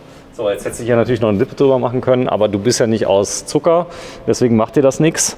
Das ist cool. Hier, sag mal, die ganzen Ecken, das ist ja immer so ein Ding, wo irgendwas Feuchtigkeit und so weiter eindringen kann. Kann das nicht sein, dass das Material, dieser Kunststoff da oder das Gummi mal verrottet? GFK, Nein, ich meine die Fugen. Also die Fugen, ja, das ist das Jo. gute Sika. Nein, wird eigentlich. Das hält 100 Jahre. Das hält und wenn, dann machen wir es neu. Okay, verstanden. Muss der zur Dichtsicherheitskontrolle einmal im Jahr? Markus, ja, auf jeden Fall und die besteht er auf jeden Fall. Den Okay, das heißt, ihr bringt den wirklich einmal im Jahr dann hin. Es gibt auch eine Garantie für Dichtigkeit bei euch? Ja, 5 Jahre lang. 5 Jahre. Ja. Gut. So wie üblich. Aber du bei hast schon das allen, Gefühl, aber er hält das länger ist wie schon 5 ein Jahre. bisschen- Ja, natürlich weiß ich, dass er länger hält als 5 Jahre, aber ich glaube, so pingelig und akribisch, wie ich mit meinem Auto bin, ich bilde mir ein, jede Stelle und auch jede Fuge zu kennen. Und dadurch, dass ich mein Auto immer von Hand wasche, würde ich auch sehen, wenn mal irgendwo eine Silikonfuge nicht mehr dicht wäre. Es gibt so einen alten Spruch bei weißer Ware. In den ersten 6 Monaten lernst du dein Auto kennen. Also viele sagen, und nicht umgekehrt, ja. Das ist so, dein Auto lernt dich kennen, Ja, ja. weil unglaublich viel auch mal rappelt, kaputt gehen. Hier rappelt nichts, oder? Hier rappelt gar nichts. Nein. Das ist wie ein Krankenwagen, da rappelt nichts. Also ich kann natürlich nicht hinten mitfahren, aber wir hatten mal die Situation, dass mal hinten jemand mitgefahren ist. Und da habe ich die Frage dann gestellt, ob es hinten irgendwelche Geräusche gab. Und das war eine Landstraße, die nicht gut war. Also die Aussage war so, dass es keinerlei Geräusche gab. So, dann fahren Sie nochmal rein, die Leiter. Was ist hier drunter nochmal? Das war schon auf, das Fach? Nein. Darf ich mal sehen? Ja. Ist die genial, die Treppe. Die ist doch toll, oder? Ja. Und weltweit, wie gesagt, die Ich habe genau die gleiche Hilo. Man muss auch dazu sagen, da gibt es so China-Schrott, ja, der wirklich echt übel ist. Saugefährlich, aber die funktioniert. Aber ich muss gestehen, ich bin genau denen auf den Leim gegangen, weil ich dachte, ich könnte dort sparen. Aber so wie man immer sagt, billig kauft man zweimal. Ja, ich Die habe kosten 180 Euro, die da, und die anderen kosten, glaube ich, 60. so ähnlich und das war am Anfang doch verlockend und habe mich auch geärgert, dass ich das gemacht habe. Und Genau die gleiche, muss ich dazu sagen. Die ist auch nicht ganz leicht, muss man auch dazu aber sagen. muss ja nicht. Ich habe 3 Tonnen Zuladung, da kommt es also auf 100 Kilo nicht an. Ja. Das ist eine Teleskopleiter, die man eigentlich fast erfinden müsste, wenn es sie noch nicht gäbe. Ja. Ja, das ist wirklich gut. Also Zeig mal bitte, einmal, dass man die mal sieht. Weil viele kennen nur diesen China-Schrott. Und da sage ich jetzt mal ehrlich, ich weiß nicht, wo die gebaut wird, aber da steckt zumindest mal Hilo dahinter. Und die funktioniert. Ich bin nämlich sogar mit einer mal eingekracht. Kannst du dir das vorstellen? Das ist fatal. ja, fatal. Also hier gibt es halt überall, wenn es alles grün ist, das kann man erkennen, dann ist es verriegelt. Wenn irgendein Punkt, also das sollte man halt kontrollieren, ja? Ja, ist alles dass grün. alles grün ist, ganz genau. Wenn irgendeiner rot wäre, dann muss man gucken, aha, das ist nicht verriegelt. Dann muss man halt nochmal dran ziehen, dass es grün ist und dann ist es in Ordnung. Das war's. Also ich kann damit einfach, für mich ist wichtig, dass ich auch mal aufs Dach drauf komme und so weiter. So, du kommst jetzt noch nicht aufs Dach drauf, so oder doch? Ich stelle sie in der Regel vorne ans Fahrerhaus ran Dann geht's. und gehe dann oben über die Koffer nach oben aufs Dach. Genau. Das ist auch der Vorteil, du hast keine Leiter dran, sonst könnte jeder hoch. Das ist so, genau, das wollte ich auch nicht haben. Cool, danke fürs Zeigen. Dann hast du, weil du es kannst, halt mal so einen ordentlichen Staubsauger mitgenommen. Ja, das ist so ein Industriestaubsauger, der auch Wasser saugen kann und so weiter. Sehr praktisch, oder? Ja, ganz genau. Ich weiß noch nicht, wofür ich ihn gebrauchen kann, aber ich habe es gerne ordentlich im Haus oder in dem Fahrzeug, so wie zu Hause auch. Also wird auch regelmäßig gesaugt und habe ich mich halt für so einen entschieden. Cool. So, dann Euroboxen und so weiter, der Boden. Was ist da rechts, das Holz? Das sind Bambusplatten. Für die. Das sind meine Auffahrkeile. Ja, das heißt, ich kann dann natürlich auch 2 übereinander legen, sodass ich 8 cm höher komme. Also wenn ich mal was auszugleichen habe, dann mache ich es damit. Gut, sind 16 cm. Ich denke, bei dem Gewicht kommst du mit dem Campingmaterial, dem Kunststoffwabenmaterial nicht Das weit, oder? ist so. Ja, sehr cool. Ja, klasse. Du hast einen Truma Diesel drin. Ja, die 6 kW, ganz genau, macht einen tollen Job. Ich bin grundsätzlich ein großer Freund eigentlich von den Alderheizungen und von den Warmwasserheizungen. Meine 3 Vorgängerfahrzeuge haben das auch immer gehabt.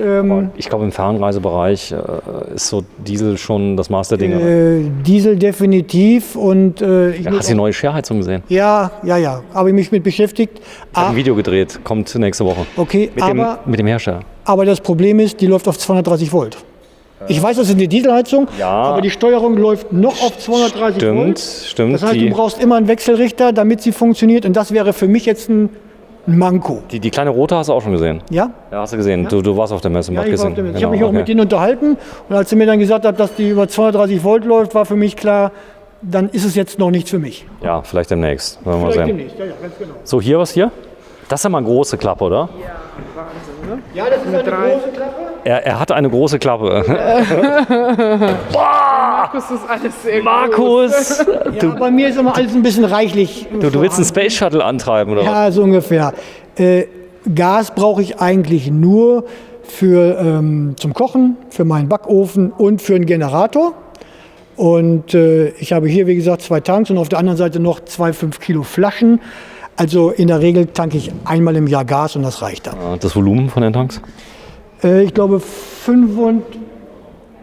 38 und 27, glaube ich. Okay, die sind sehr dünn, muss man sagen. Also ich sag mal, die halten dann was aus. Es gibt ja die Prüfung nicht mehr, oder? Oder gibt es sie wieder? Ja, es war, glaube ich, immer so, dass man nach 10 Jahren diese Tanks austauschen musste. Ja. So, das ist, glaube ich, aber nicht mehr. Das besteht nicht mehr, die Vorgabe. Und meine sind sowieso im geschützten Bereich, also die werden auch nie irgendwie dreckig oder Rost bekommen. Sag mal, du musst aber nicht jedes Mal irgendwas drücken, wenn du über irgendeinen Stein fährst, damit die wieder gehen. Du hast keinen Crashschutz. Nein, ja, aber habe ich noch nie gemacht. Bei mir, ich muss immer drücken. Ich verstehe, vielleicht ist irgendwas kaputt. Und ich bin wirklich schon viel schlechte Strecke gefahren. So, da was das? Okay, muss ich vielleicht einmal vorgreifen. Hier sitzt, wo normalerweise die Starterbatterien beim Atego sitzen. Ja. Die sind bei mir beim Innenbereich. Ja. Durch meine Vorliebe zu den kalten Jahreszeiten unterwegs zu sein, wollte ich, dass meine Batterien einfach, die Starterbatterien im warmen Bereich sind, also im Koffer. Meine Batterien sind nie im kalten.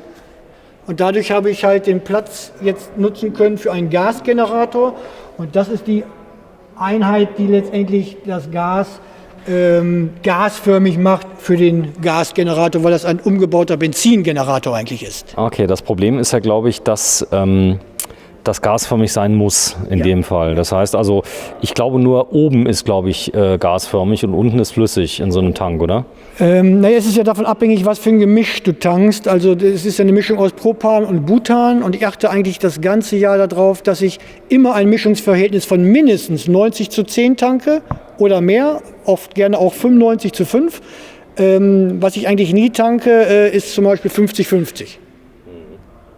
Ja, zeig mal, der Gasgenerator, der hat wie viel kW? 2,5. Okay, also ich brauche den wirklich nur, um die Aufbaubatterien zu laden. Ist der laut? Kannst du starten? Ja. Gut, wir haben eine Riesenhalle. Wir werden wahrscheinlich nicht sterben, wenn das jetzt anmacht. Außerdem fahrt ihr auch die Fahrzeuge rein. Oder wir machen die Fenster auf. Nee, guck mal hier, die Halle. Also, ihr habt... das ist so wie die Skihalle im Bottrop. Kennst du die? Ja, aber wir bauen ja Fahrzeuge und wir wollen wir verkaufen keine Bleistifte, sondern wir bauen Fahrzeuge und die nehmen nur mal Platz ein. Und das Auge ist ja mit, wenn ja einer reinkommt, so von der Feuerwehrfraktion, da geht denen schon das Herz auf, oder? Ja, das freut uns natürlich sehr, ist der leise? Menschen sich wohlfühlen hier bei uns. Ja, der ist sehr leise. Sag mal, wenn der jetzt entsprechend Last kriegt, wird er lauter, oder? Ja. Also jetzt ist der Wechselrichter nicht an, dann wird er ein bisschen lauter, er wird leiser, noch ein bisschen, wenn ich die Klappe natürlich zu habe. Nach unten ist es offen. Ja? Ist aber nichts jetzt für den Campingplatz, oder? Nachts? Das stimmt, aber A, habe ich mit Strom noch nie Probleme gehabt und dadurch, dass ich eigentlich nie auf dem Campingplatz bin, wo ich stehe, wird es keinen stören. Was ja ziemlich cool ist, wir stehen jetzt hier, können normal miteinander reden. Ja. Also es ist jetzt nicht so, dass du, also ungefähr auf dem Niveau von den kleinen Honda-Motoren, also diese i10, i20. Ganz genau, also ein Dieselgenerator ist definitiv lauter. Ja? Vorteil wäre natürlich, ich brauche nicht die Energiequelle Gas nochmal, aber dadurch, dass ich sie habe und auch genug davon habe, habe ich mich einfach Spielt's keine Rolle. Ja, dann mach nochmal aus bitte, dass wir den Leuten nicht die Steilvorlage geben. Ja, ich habe schon gesehen, Interieur. Ja. Da sieht man mal wieder, das habt ihr gemacht, oder? Ja, genau. Die Sattler Ladies. Ja, genau. Die Sattler Ladies. Wir haben eine Sattlerei, also eher eine Abteilung hier im Unternehmen und da sind 2 Mitarbeiterinnen beschäftigt, die sich... Er hat ein beledertes Lenkrad. Jetzt habe ich ihm die Show gestohlen, weil das hättest du am liebsten gern, aber das hättest du nicht gebraucht, oder unbedingt? Also was man jetzt drin sieht, das Interieur, wie es jetzt aussieht, ist auch erst nach der ersten Winterreise gekommen, weil ich einfach ein bisschen von diesem zu derben LKW-Feeling weg wollte. Ich wollte es ein bisschen... Geissens-mäßig. Naja, gut, das würde ich jetzt damit nicht vergleichen, aber ich wollte es einfach ein bisschen ansprechender haben. Robert! Ja, ganz genau. So, ich zeig's mal. Also, das ist richtig geil. Also, es ist richtig toll. Es fühlt sich bestimmt total warm an, oder? Wenn du drauf bist. Ja, das ist also wirklich, der ganze Wagen läuft wirklich ausgesprochen gut. Er ist sehr leise, er schaltet schön. Macht so viel aus, wenn du das belederst außen. Also, schallschluckend, oder? Ja. Das ist wirklich toll gemacht. Und ist echt so, du kannst vom Fußboden essen. Wahrscheinlich hast du das echt nicht fürs Video gemacht, so wie es da ist. Man kann das Fahrerhaus ja noch kippen, oder? Ja, das stimmt. Cool. Ich weiß nicht, ob das wichtig ist, aber wenn du... Geht das? Kannst du mal kippen, oder? Nee. Ja, klar kann ich das kippen. Ja, kipp mal. Ja. Ja, also hier vielleicht noch mache ich Ja, sofort. zeig mal. Hier ist noch eine... Du bist der Erste, der im Fahrerhaus kippt für mich. Hier ist noch eine 10 kW Ebersbecher Dieselheizung, die hauptsächlich für die Motorvorwärmung ist. Aber die kann man auch. Ganz genau, aber über einen Wechselrichter, über einen Wärmetauscher kann ich die Energie natürlich auch in den Koffer mit reinbringen. Also als Backup-System, falls mal die Truhe ausfallen sollte. Ich brauche immer noch einen Plan B für alles. Ist aber wirklich sinnvoll, weil die kann ja mal kaputt gehen. Also, oder sie geht einfach nicht mehr. Ich bin in den letzten 12 Jahren jedes Jahr im Winter in Lappland gewesen und kenne dort oben Temperaturen von bis zu minus 35 Grad. Lappin Kulta, kennst du den Spruch? Kulta, ja. Das ist so diese entspannte Lebensweise der Lappländer und die haben es echt kalt da oben. Das heißt also, da ist, was hast du gesagt, minus 35? Ja. Also 35, das längste, was ich hatte, waren 8 Tage am Stück minus 35 Grad. Das war wirklich sehr kalt. Da siehst du auch, das war nicht mit dem Fahrzeug, wie sich auch die Materialien und Formen verändern bei der Kälte. Ja, man muss sich vorstellen, von innen nach außen hast du auf ein paar Zentimeter die Differenz von bis zu 60 Grad. Das ist schon extrem. In Norrland, glaube ich, in Schweden gibt es ja auch, ganz im Norden gibt es so einen Bereich, da bist du auch bei minus 40 mal. Da gibt es aber andere Probleme. Da ist das Thema Dieselflocken und so weiter. Du hast erzählt, dass du da jeden Tag getankt hast, oder? Das ist richtig. Ich habe einen 300 Liter Dieseltank, muss eigentlich nicht jeden Tag tanken. Habe es aber dann eigentlich getan, damit über Nacht der Tank möglichst voll ist, weil umso mehr Diesel drin ist, umso weniger Kondenswasser kann sich im Tank dann bilden. Ja? Jetzt bin ich ja mal gespannt. Du bist so cool. Ich sag, mach mal das Fahrhaus runter. Jetzt musst du erst mal gucken, ob irgendwas runterfallen kann, oder? Nein, aber ich muss als erstes meinen Faltenball. Ich habe hier den Durchstieg. Ja, warte. Ich komme auf die andere Seite. Ja. Dass wir das mal sehen. Das ist jetzt für die Leute interessant. Der Faltenbalg muss gelöst werden. Ansonsten macht es einmal Ratsch. Ja, genau, das soll natürlich nicht passieren. Warte mal, wie komme ich jetzt hier rein? Wenn du mal gerade mein Mikro hältst. Dankeschön. So komme ich nicht rein, anderer Fuß. Ich bin drin. So. Boah, ist das schön hier mit dem Leder. Ich bin ja mal gar nicht so der Bling-Bling-Fan, aber Nein, so ein... bin ich auch nicht, aber das finde ich trotzdem schön. Ist das Leder echt? Das ist gar kein Leder. Das sieht so aus wie Leder. Das ist Alcantara. wie Alcantara, ganz genau. Das ist das gleiche Material, was ich als Teppich auch im Wohnkoffer drin habe. Das heißt, du kannst das ultra reinigen, Ja, wenn da irgendwas passiert? das lässt sich super gut reinigen. Also das ist jetzt dementsprechend lange drin und es ist aber, ich mag das einfach. Ich finde es total klasse. Also auch hier, die haben es beledert. War das jetzt bezahlbar, die Arbeit? Oder? Ja. Also die haben die Kirche im Dorf gelassen. Das stimmt. Hier wird einem nicht der Kopf abgerissen, gerade bei Sonderwünschen. Was ich einfach mag, dass es keine Neinsager sind. Ja, also egal mit welcher Idee ich ankam, es wurde immer eine Lösung gefunden, sie wurde gut umgesetzt und es war trotzdem noch bezahlbar. Ja? So, ich zeige mal gerade eine Kleinigkeit. Das ist wahrscheinlich ein alter Röhrenbeamer aus den 70ern. Nicht ganz. Dadurch, dass es ein Feuerwehrfahrgestell ist, Hat der eine Aufbauklimaanlage? war dort eine Ausstiegsklappe gewesen. Ja, so eine Luke, die man hochdrücken kann. Und ein Feuerwehrauto, oder zumindest dieses, hat keine serienmäßige Klimaanlage, wollte ich aber haben. Von daher ist die reingekommen. Der große Vorteil, die kann ich halt auch im Stand laufen lassen. Ja. Also wenn ich im Stau stehe, zum Beispiel auf der Autobahn oder warte irgendwo Irre auf der heiß. Fähre Ja. und es ist dort heiß, ja, dann kann ich trotzdem, habe ich es hier drinnen trotzdem angenehm kühl, ohne dass der Motor laufen muss. Die läuft auf 24 Volt, oder? Ja, ganz genau. Okay. Ja, mach mal auf. Ich bin mal gespannt. Also Faltenbalg muss ab. Genau, also ich habe ja eine Klappe, eine Tür dementsprechend zum Durchgang. Und dann muss ich hier meinen Faltenbalg Lösen. lösen. Ja.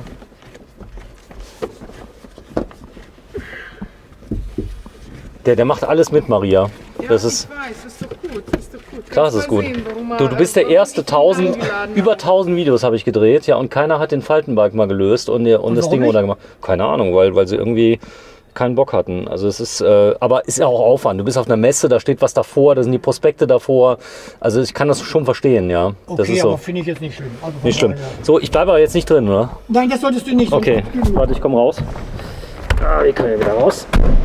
Warum bin ich eigentlich nicht so ungelenk? Das Problem ist, dass ich immer beide Hände voll habe. Und so balancierend. Was ist zu tun? Ist das. Weil ich zeige es dir. So, was auch noch gemacht werden muss, ich muss hier die Schmutzfinger, muss ich hier aushängen. Ja. Ja? Achso, damit die nicht in den Reifen kommen normal, oder? Haben die so einen. Ja, nee, durch diese Kippung, dann ist irgendwann diese Schnur zu kurz. Ja. Das würde irgendwann abreißen, deswegen muss ich das mal lösen. Hier ist mein Kraftstofftank, da hole ich jetzt ein Werkzeug. Sag mal, hier der Tank, ist das Stahl, Edelstahl? Ich glaube, das war sogar Stahltank. Stahltank. Ja. Gut. Gut, ist ja Diesel. Das heißt, das schmiert ja. Von innen wirst du wohl kaum Rost haben, wenn nicht gerade Wasser steht. Gehe ich mal von aus. Und jetzt? Nee. Das ist Premiere für mich. So was habe ich noch nie gesehen. Gleich bewegt er sich mehr. So, jetzt. Sag mal, es bleibt ja nicht aus, wenn du so ein Auto hast, dass du dich früher oder später damit auseinandersetzen musst, ja, oder? Das muss man und auch nach 3 Jahren finde ich immer wieder Sachen und lerne Sachen, die mir mal ein gutes Gefühl geben für das, was ich mache. Also fürs Reisen ist das, denke ich, unerlässlich, dass man sein Fahrzeug kennt. Das Coole ist, wenn du jetzt mal so eine Fahrt machst, bei uns im Hochwald gibt es so eine Motordressine, da könntest du, Bist du fit? bist du fit, kannst du ein bisschen die Ich mache Dressine. jeden Morgen Liegestütze, also von daher ist das nicht so ganz schlimm. Wie viele machst du immer? 30? 70. 70, in wie viele Etappen? In einer. In einer. Der macht 70 Liegestützen in einem. Ja, was soll ich dazu Ich sagen? muss auch jeden Morgen Sit-Ups machen, weil ich Probleme mit dem Rücken habe. Und wenn ich das nicht mache, habe ich einfach Rückenschmerzen. Sit-Ups sind nochmal Bauchcrunch, oder? Vorsicht, sie kommt. Ja, Ah, passiert nichts. sie bleibt. So, cool. So, jetzt kommen wir natürlich wunderbar überall dran.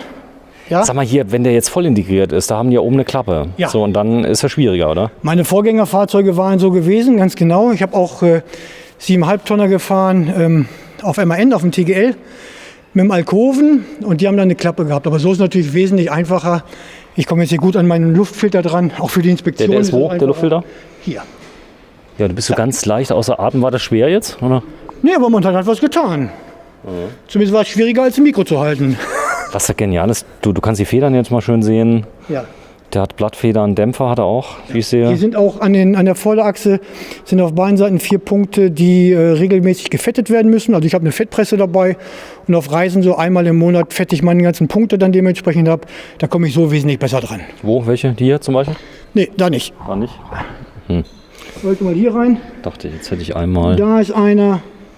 Achso, ist da einer. wird das reingedrückt, oder wie? Genau, mit der Fettpresse. Genau, der wird mit der Fettpresse und dann musst du halt dementsprechend 2-3 Mal pumpen, sodass dass du siehst, dass neues Fett rausquillt und dann weißt du, dass auch frisches Fett wieder drin ist. Okay, verstanden. So, das heißt, wer sein Auto liebt, der fettet. Der pflegt es zumindest. Das haben wir auch hier schön gemacht. Der ist jetzt, im Betrieb ist er jetzt 3 Jahre, oder 4? Ja, 3. 3 Jahre im Betrieb. Ich habe noch nie ein Fahrerhaus von unten gesehen. Ich weiß gar nicht, wie ich sagen soll. Das heißt, das Fahrerhaus hier das ist hier gefedert. Also, Ja, oder? genau. Ich habe also vorne ist es zweifach gelagert und ich habe eine Federung vorne. Ich weiß gar nicht, ob das jetzt im... Du Ah ja, siehst, man sieht es, ja. ja? Du siehst, dass sich das hier noch bewegt. Ja.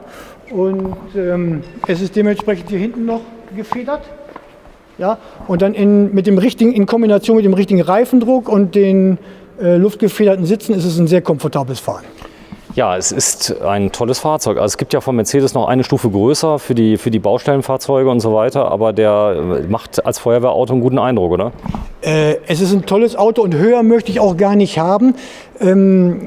Ich glaube, der Arox oder der Axor, ja, die sind dementsprechend, das ist das Fahrerhaus schon so groß, dass ich nicht mal mehr die Möglichkeit habe, Staukästen oben drauf zu machen. Da ist das Fahrerhaus teilweise schon so hoch wie der Koffer. Und wenn man und ich habe das auch in Island jetzt halt gesehen, gibt es einfach genug Situationen, wo du mehrfach am Tag immer aussteigen musst. Ja, ich musste mal gucken, wie tief ist der Fluss, dann durchwarten und so weiter oder mal vorausgehen. Dann bist du froh, wenn du nicht immer so viele Treppen hochsteigen musst. Ich bin zwar jetzt noch jung und fit, einigermaßen jung, aber nichtsdestotrotz, also das reicht mir vollkommen. 70 Liegestützen, echt? Naja. Der direkt nach dem Aufstehen, oder? Ja, ich bin Frühaufsteher. Meistens bin ich um 5 Uhr wach und um 4:45 mache ich dann meine Liegestütze. Abends ins Bett, wann? Ja, 9, halb 10. Zeitig, oder? Zeitig. Der Tag ist dann lang. Ja, das ist ein Vorteil. Zumal ja im Winter ist ja morgens heller. So abends immer früh. Tank habe ich gesehen, da ist so ein kleines Fach. Was kann das? Hier ist der AdBlue-Tank. Ja. Der hat leider nur 8 Liter. 8 nur. Da habe ich ja mehr in meinem Sprinter. Ja, aber Das war damals so. Ja, aber ich habe die Möglichkeit. Okay, ich will es nicht wissen. Hier habe ich noch die Original 5 Kilo Gasflaschen. Auch das war ein Detail, was mich absolut überzeugt habe. Wenn man sieht, wie diese Flaschen befestigt sind, ja, also nicht mit dem Gurt oder so, ja, sondern die haben wirklich das hier Feuerwehr gefräst und so weiter. Du kannst an den Flaschen wahrscheinlich das ganze Auto aufhängen. Und solche Details liebe ich einfach. Auch das hier ist in Edelstahl. Ja, das ist so meine Welt. Das waren einfach die Punkte, die mich überzeugt haben, dass ich sagte, das ist mein Auto. Das ist groß. Ich habe sowas noch nie gesehen, noch nie im Leben. Und ich habe viel gefilmt. Aber so eine Halterung, wenn du gerade noch mal an der Gasflasche wackelst, für alle. Das ist übrigens der Mann, der 70 Liegestützen macht. Ich habe nämlich vor kurzem einen Weltenbummler gefilmt, der konnte 50. Und da habe ich gesagt, mach mal, das musst du jetzt nicht. Aber du musst jetzt mal was ganz Schweres machen. Du musst diese Treppe bitte mal einfahren. Das haben wir eben schon mal gemacht. Die wiegt ungefähr wie viel? Aber gut, die hat ja einen Hebel jetzt. Das spielt keine Rolle, oder? Weiß ich nicht, aber leicht ist sie nicht. Ganz easy. So, jetzt die Frage aller Fragen. Wie kommst du denn da raus? Übers Fahrhaus? Ja, also berechtigte Frage. Ich habe jetzt auf meiner Polentour habe ich 2 Nächte ganz dicht an der Grenze zur Ukraine gestanden und wirklich nur im Wald gestanden und ganz alleine. Und da kam mir dann auch der Gedanke, okay, wie clever ist es jetzt hier im Auto zu übernachten mit einer ausgefahrenen Treppe? Weil wenn sie denn ausgefahren ist und irgendwelche Spitzbuben in der Nacht kommen, dann kann ich nicht sagen, warte mal so lange, bis ich die Treppe... Du kannst nicht losfahren, ja. Ganz genau, ich kann nicht losfahren. So. Und dann ist mir die Idee gekommen mit einer, ich habe sie dann Opfertreppe genannt, Opferleiter. Und als Tischler und Treppenbauer habe ich jetzt allerdings nicht mit, quasi eine Holzleiter gebaut, die ich hier dann hinstelle. Ja, das heißt, ich benutze die gar nicht. Das ist ja wirklich nur einmal... Ach so, das heißt, die kann da stehen bleiben zur Not. Entweder bleibt sie stehen und ich sage, okay, dann ist sie halt weg, ist mir dann auch egal, aber ich bin sicher weggekommen. Oder ich nehme sie einfach und stelle sie rein und morgens beim ersten Mal stelle ich sie wieder raus und gehe wieder raus. Nochmal der Name von der Leiter? Opferleiter. Ja, genau. Der Gedanke war, eine Opfertreppe oder eine Opferleiter zu bauen, weil ich hätte sie dort gelassen, ich hätte sie geopfert. Ja, das war so meine Idee. Nee, geile Idee. Ist gut. Den Namen muss man sich patentieren lassen, glaube ich, ne? Opferleiter.de. Schnell reservieren bitte, ja. Genau, auf YouTube, auf nick.de. Genau. Opferleiter.de. Ja. Innerhalb von 24 Nee, Stunden. was ich cool finde bei Markus ist, du kannst ihm einfach nicht sowas erzählen. Ich glaube, der weiß genau, was er will. Der erzählt eher dir etwas als du ihm. Ist es nicht nervig, so einen Kunden zu haben, der alles weiß? Nee. Ja, manchmal glaube ich schon. Nee, ist auch so. Ich meine, auf der einen Seite lernst du ja viel mit Markus, auf der anderen Seite, es gibt ja auch so, ich sag mal, Schulrektoren, die Passat fahren, die kennst du? Ja, nee. Auch hier bei der Treppe, ich darf mal zeigen. Sorry, Maria. Ja, gerne. der hat eben noch einen Spruch gesagt, ich will nicht, dass sie matsch ist oder im Schnee, die soll freitragend sein. Also wenn ich mich jetzt, wie gesagt, ich wiege ungefähr 80 Kilo und da kommt eher... Da darf die Maria mal zu dir kommen? Ja, klar. Zeitgleich meine ich. Ja, habe ich verstanden. Genau, bitte. Maria. Ich frage dich nicht, was du wiegst, Maria. Nee, wirklich nicht. Einfach mal drauf. Warte mal, ich zeig mal. Aber Und ich bin das Schwergewicht. da kippt eher Aber der das ganze, siehst du Bitte ja. mal wackeln. Das siehst du ja. da kippt eher der ganze Kopf. Ja, der ganze Koffer wackelt. Du siehst auch die Reifen. Ja? Die Reifen arbeiten. Also das war Beweis genug und da steht nichts drunter. Kein Doppelter. Ich komme mir vor wie irgendwie in Las Vegas diese Zaubershows, ja. Aber das ist Feuerwehrtechnik, das heißt, oder? Ja. Ja, es ist einfach nur eine selbstentwickelte Treppe und die können wir überall einsetzen. Also bei der Feuerwehr setzen wir die jetzt nicht ein, weil da die Artegos alle etwas tiefer sind. Da ist nicht so wild. Da wollen die meisten Feuerwehrleute Feste Treppe, nur, oder? Ja, genau, die Kassettentreppe, die zeige ich dir dann morgen vielleicht. Die ist dann mit der Tür ausfaltbar und da läuft man maximal 2 Treppen hoch und dann ist man schon im Koffer. Aber das sind Treppen, die haben wir extra entwickelt für Expeditionsfahrzeuge und nicht für die Feuerwehr. Maria, du bist Betriebswirtin, hast 2 Diplome, eins aus England, eins aus Deutschland.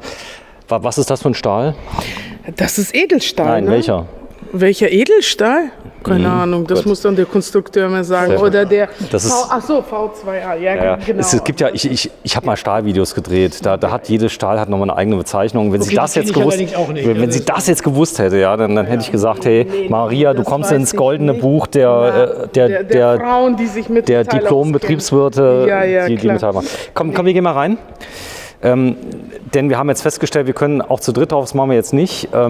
Kleines Detail, Ich ziehe meine Schuhe jetzt schon mal aus. ja, ich ziehe meine auch aus. Warte, ich zeige das mal hier. Fußmassage dann Ja, gleichzeitig. hier Schuhe ausgezogen für alle Leute, die da sind, denn das ist schon phänomenal. Er hat hier eine Abdeckung. Ich nehme an, das hier ist die Abdeckung fürs Fenster, oder? Das Oben. stimmt. Ich glaube, das können wir besser von drinnen zeigen. Kann man das mal drin zeigen. Das ist dieser Handlauf, der patentiert ist wahrscheinlich mittlerweile schon aus Edelstahl. Dann hast du hier, aui, jetzt merke ich das barfuß, wenn du hochgehst auf die Fußmassage. Das ist die von innen abschließbare Verriegelung mit Edelstahlbolzen, die da rauskommen, die zumindest mal eins sagen, geh irgendwie anders rein, aber nicht durch die Tür. Das ist so der. Dann zeige ich mal hier die Zapfen, die macht ihr selber. Ja. So, die Zapfen sind auch aus Edelstahl. Ja, genau. Sag mal, Können das wir morgen Fahrzeug, dann sehen, also auch ich muss da noch mal kurz drauf eingehen. Das Fahrzeug ist ja schon bezahlbar. Wir reden jetzt hier schon von, ich sag mal, Geld, aber der Aufwand, der hier betrieben wird, das ist ja für die kein Aufwand, sondern die ändern einfach nicht die Herstellungsweise von den Autos. Das stimmt. Also natürlich ist es eine Menge Geld. Ein Fahrzeug in dieser Klasse oder dieses Fahrzeug hat knapp unter 400.000 € gekostet. Das ist nicht viel Geld für die Nein, Klasse. nein, ich weiß. Nein, also wenn Also ich, auch wenn Leute jetzt kommen und sagen, du kriegst ja immer wieder das Geld. Das ist ja das Coole. Du kannst jetzt verkaufen, du kriegst mehr. bin ich mir ganz sicher. Also wenn ich das Auto jetzt verkaufen würde, weil einfach auf dem Markt keine Fahrzeuge zurzeit zu haben sind, außer halt bei der Firma Emma den Dingen wahrscheinlich. So, die Lieferzeit von dem, wenn ich das einen bestellen würde? die Lieferzeit, ja, Ja. auch, nein, da arbeiten wir innerhalb von 10 bis 12 Wochen unsere Gewerke ab. 10 bis 12 Wochen, aber ja, wenn das Fahrgestell da ist. Ja, das Fahrgestell, genau. Also da ist Sagen wir mal realistisch, so wie jeder 4 Monate, dann habe ich es. Fahrgestell, müssen wir schauen. Nein. Ich meine, wenn ich ein Fahrgestell habe, Ja. gib's dir ab. Zahl die Anzahlung. Genau. Also macht mich vertraglich fit, Genau, ja. genau. Dann habe ich in 16 Wochen mein Auto, spätestens. Ja, auf jeden Fall. 12 bis 16, das ist schon realistisch. Ja, genau. Außer jetzt würden hier tausende Leute kommen und wollen ein Emmat-Fahrzeug. Ne? Aber ja, das ist dann. Danke Sven. Wart ab. Deswegen, ja, schauen Wart wir ab. Das heißt, ich sag mal so, die müssen ja alle kalkuliert werden. Das hier ist ja jetzt, er hat ja eben einen Preis genannt, das plus minus, keine Ahnung, jetzt sind hier die KCT-Fenster drin, die kosten Vermögen. Ja. Das weiß ja auch schon jeder. Eine KCT-Klappe ist oben, ist ein Hühnerkopf? Er hat 4 davon. KCT. Er hat 4 davon. Er hat 4 Schwenk Stück. mal kurz rüber. Wahnsinn. Er hat 4-mal KCT, das heißt, auch da kommst du so einfach nicht rein. Auch von oben nicht. Ja, da schläfst du doch wie in Gottes Schoß, oder? Das ist so. Deswegen, egal was draußen passiert, ich schlafe immer ruhig und So, die Welt geht unter, ja. Er wacht morgens auf und sagt, oh, das Auto ist noch heil. So, denn er wackelt ja noch. Aber das ist, warte mal, ich fange mal an beim Boden. Das habe ich gesehen übrigens bei einem Ausbauer jetzt in Bad Kissingen, der Zirbenholz-Wohnmobile baut. Warst du da drin in einem? Ja. Genau, und der hat nämlich Lederboden. Ja. Und das hier ist aber jetzt so ein Art Eine Art Alcantara. Alcantara-Boden. Kurz Alcantara. Das Aber ist- hier ist auf der Unterseite ist noch ein Filz drunter. Genau. Ja, also es läuft sich wirklich sehr angenehm. Es gibt Leute, die sagen, in so einem Allradfahrzeug braucht man sowas nicht. Aber ich wohne ja viele Monate im Jahr wohne ich in diesem Auto. Und ich möchte einfach auch wohnlich und schön drin haben. Das war eine Frage, du wohnst mehr im Auto als zu Hause? Das ist so. Gut. Das ist so. Also werde ich das Auto jetzt texten, wohnt im Name nochmal, Name war nochmal von den Expeditionsfahrzeugen, die haben einen Namen. Globe. Globe war es. So. Das sind die guten Livellos, die muss man glaube ich festhalten, damit sie anzeigen und dann brauchen die so ein bisschen. In Gell? dem Fall nicht. Also das zeigt halt den Füllstand der beiden Gastanks an. Ne? Ja, aber die brauchen ein bisschen, die bauen sich auf, oder? Das stimmt. Ja, das stimmt, weil ich hatte mal einen. Dann Du-Controller hast du dran. Ja. Du hast ja die Tel Air, das ist der Generator. der Gasgenerator. Und dann hast du Steuerungstechnik aus dem Bootsbau. Genau. Ja. Von Philippi dementsprechend Füllstandsanzeigen. Dementsprechend habe ich 3 verschiedene Batteriesysteme. Welche hast du? Ich habe für den Aufbau 200 Ampere-Stunden Lithium-Ionen. Dann habe ich die Starterbatterien, wie gesagt, sind auch im beheizten Koffer hier drin. Das sind die oberen. Und hier unten ist eine separate Batterie, die ist nur zum Starten des Generators. Das ist eine 12-Volt-Batterie. Auch praktisch, denn was bringt dir der Generator, wenn du nicht mal ankriegst? Das ist so. Ja, genau. Gut gedacht. So, dann der Fernseher an der richtigen Stelle. Was ich cool finde, ist die Rundsitz, bitte. Ich muss sagen, die Ja. Oberflächen haben sich bei uns jetzt auch so ein bisschen geändert. Da haben wir ein Display quasi, was die Das meisten... aber jeder, wie er will. Wenn er sagt, ich will das nicht wir gehen haben. ja mit der Zeit. Ne? Nein, aber er sagt jetzt zum Beispiel, ich will das alles einzeln haben, weil ich keinen Bock habe auf Bustechnik. Ja. Dann kriegt er es, oder? Ja, genau so war es auch. Ein paar Sachen sind auch im Laufe der Zeit noch gewachsen und dazugekommen. Deswegen gefällt mir Was ist das hier, das Saphir Komfort RC? Was macht das? Okay, das ist das Empfangsteil für die Klimaanlage. Ah, okay. Ja? Du hast einen Staukasten. Ja, ganz genau. Klimaanlage, okay. Gut, das ist, glaube ich, bekannt. Bedient halt für die Truma. CP Plus und dann Hier kann ich meine 10 kW Ebersbecher-Heizung von hier aus starten. Weil wenn ich im Winter natürlich morgens, also 2 Stunden bevor ich losfahre, will ich erst nicht nach vorne gehen, um sie anzumachen, sondern ich starte die von hier aus. Fernstart. Genau. Und das hier ist nochmal, man hört es, Lüfter. das ist das Gebläse von dem Wärmetauscher. Cool. Ja? Hier ist ein Hauptschalter für die... Also der Wärmetauscher, Ebersbecher Ganz Wärmetauscher. genau, ganz Okay. genau. Ist Standard bei RTWs wieder, also RTW-Technik. Feuerwehrtechnik. Ja, genau. Ja, da ist Wärmetauscher eigentlich Pflicht, weil sonst die Fahrzeuge einfach zu viel Sprit verbrauchen. Du, ich krieg richtig Gefühle hier. Ich überlege mir, ob ich dir nicht ein bisschen Geld gebe und du baust mir was. Weil dann kann man nämlich den Bau mal begutachten. Weil das macht Spaß, ist die Lieferzeit. Weißt du, dass sie so vollmundig, 16 Wochen, kein Problem, den arbeiten wir ab. So, das ist so. Geh mal gerade zur Seite, bitte. Denn das ist ja mal eine Küche. Das heißt, wenn er drin wohnt, er hat erstmal Stehhöhe. Du bist 1,78 Meter.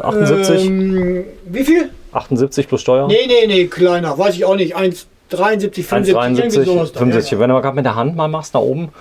Also du hast, ich bin jetzt 1,83 Meter, du hast 2 Meter Stehhöhe, über 2 Meter, oder? Ja. Das ist, Traumgefühl ist Und ordentlich. doppelten Boden. Dann der Sound durch den Boden ist natürlich ein Traum, weil der ist ganz trocken, ganz weich, der Sound, weil hier das Fahrzeug atmet ja nicht, das ist ja tot.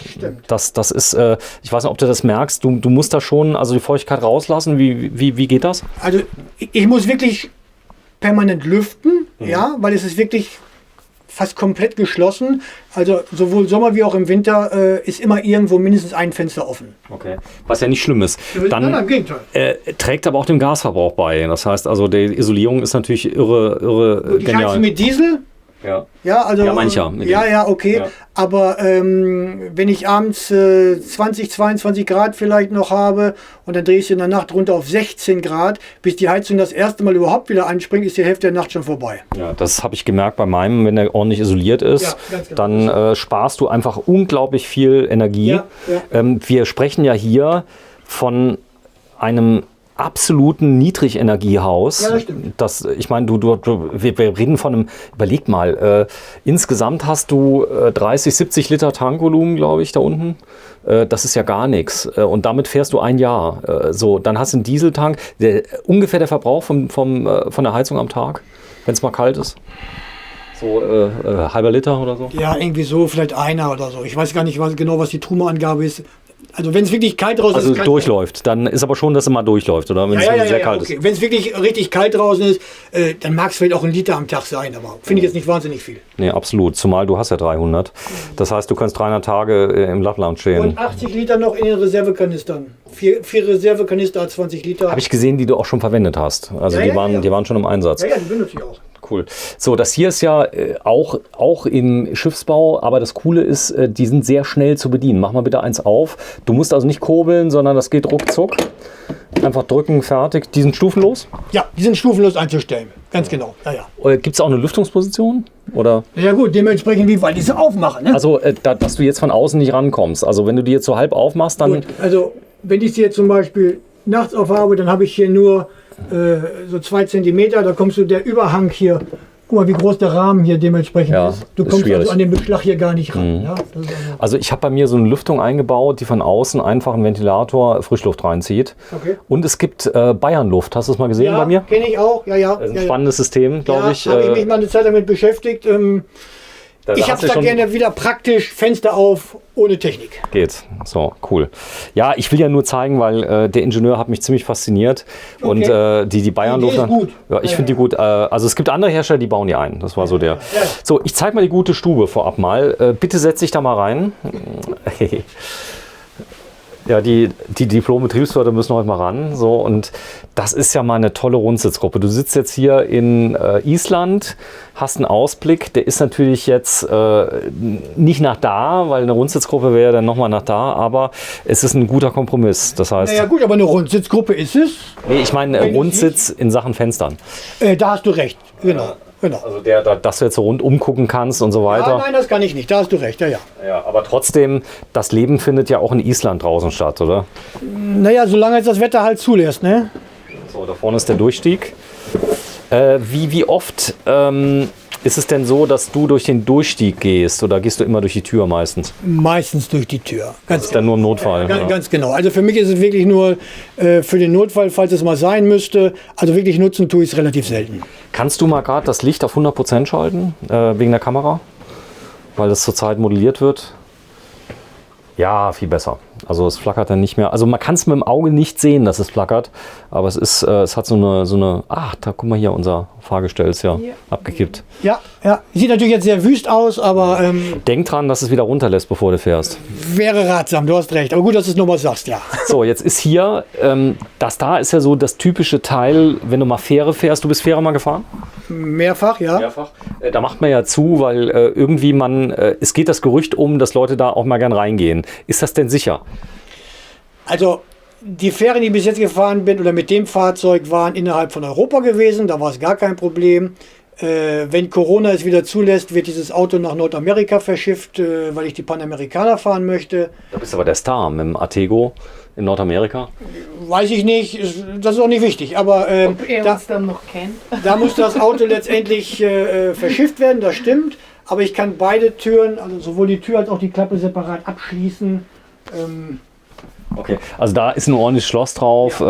Das ist hier Feuerwehrtechnik. Das heißt, die müssten auch hier wahrscheinlich mit einem Spitzbeil oder irgendwas rein oder mit der Trennscheibe. So einfach kommst du da nicht rein. Nein, definitiv nicht. Und die Jungs sehen das ja direkt. Die sagen, da lohnt es nicht und hier lohnt es vielleicht nicht. Bitte noch einmal zur Seite treten, dass ich die Küche noch mal zeige.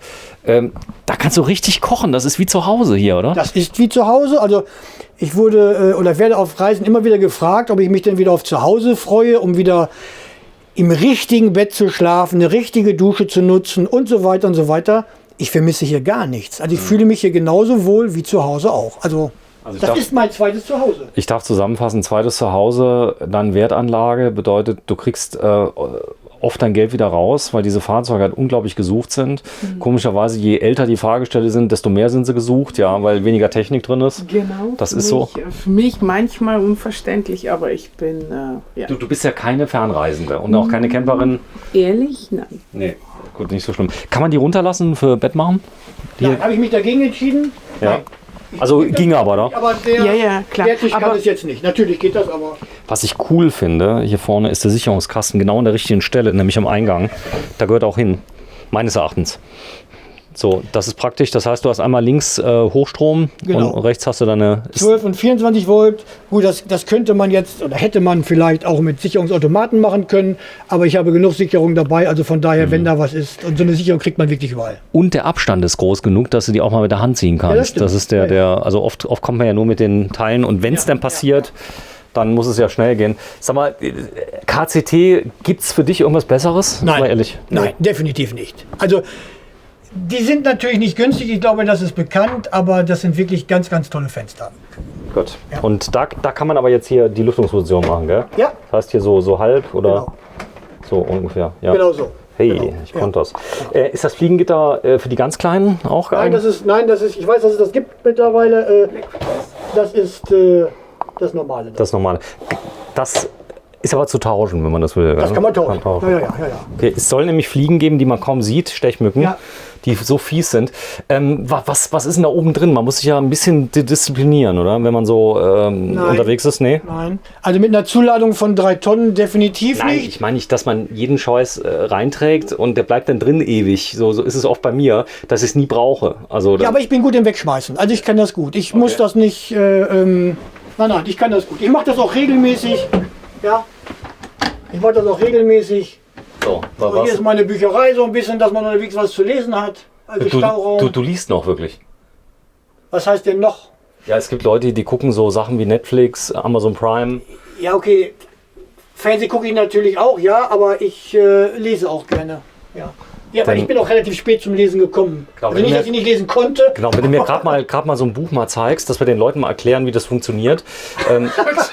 Genau, nimm mal eins raus. Also, Also ein ganz besonderes Buch, was mich in meinen Anfängen meiner Reisezeit inspiriert hat, ist dieses Buch Abgefahren. Ich weiß nicht, wie weit das bekannt ist, aber diese Claudia Metz und Klaus Schubert sind ein Pärchen.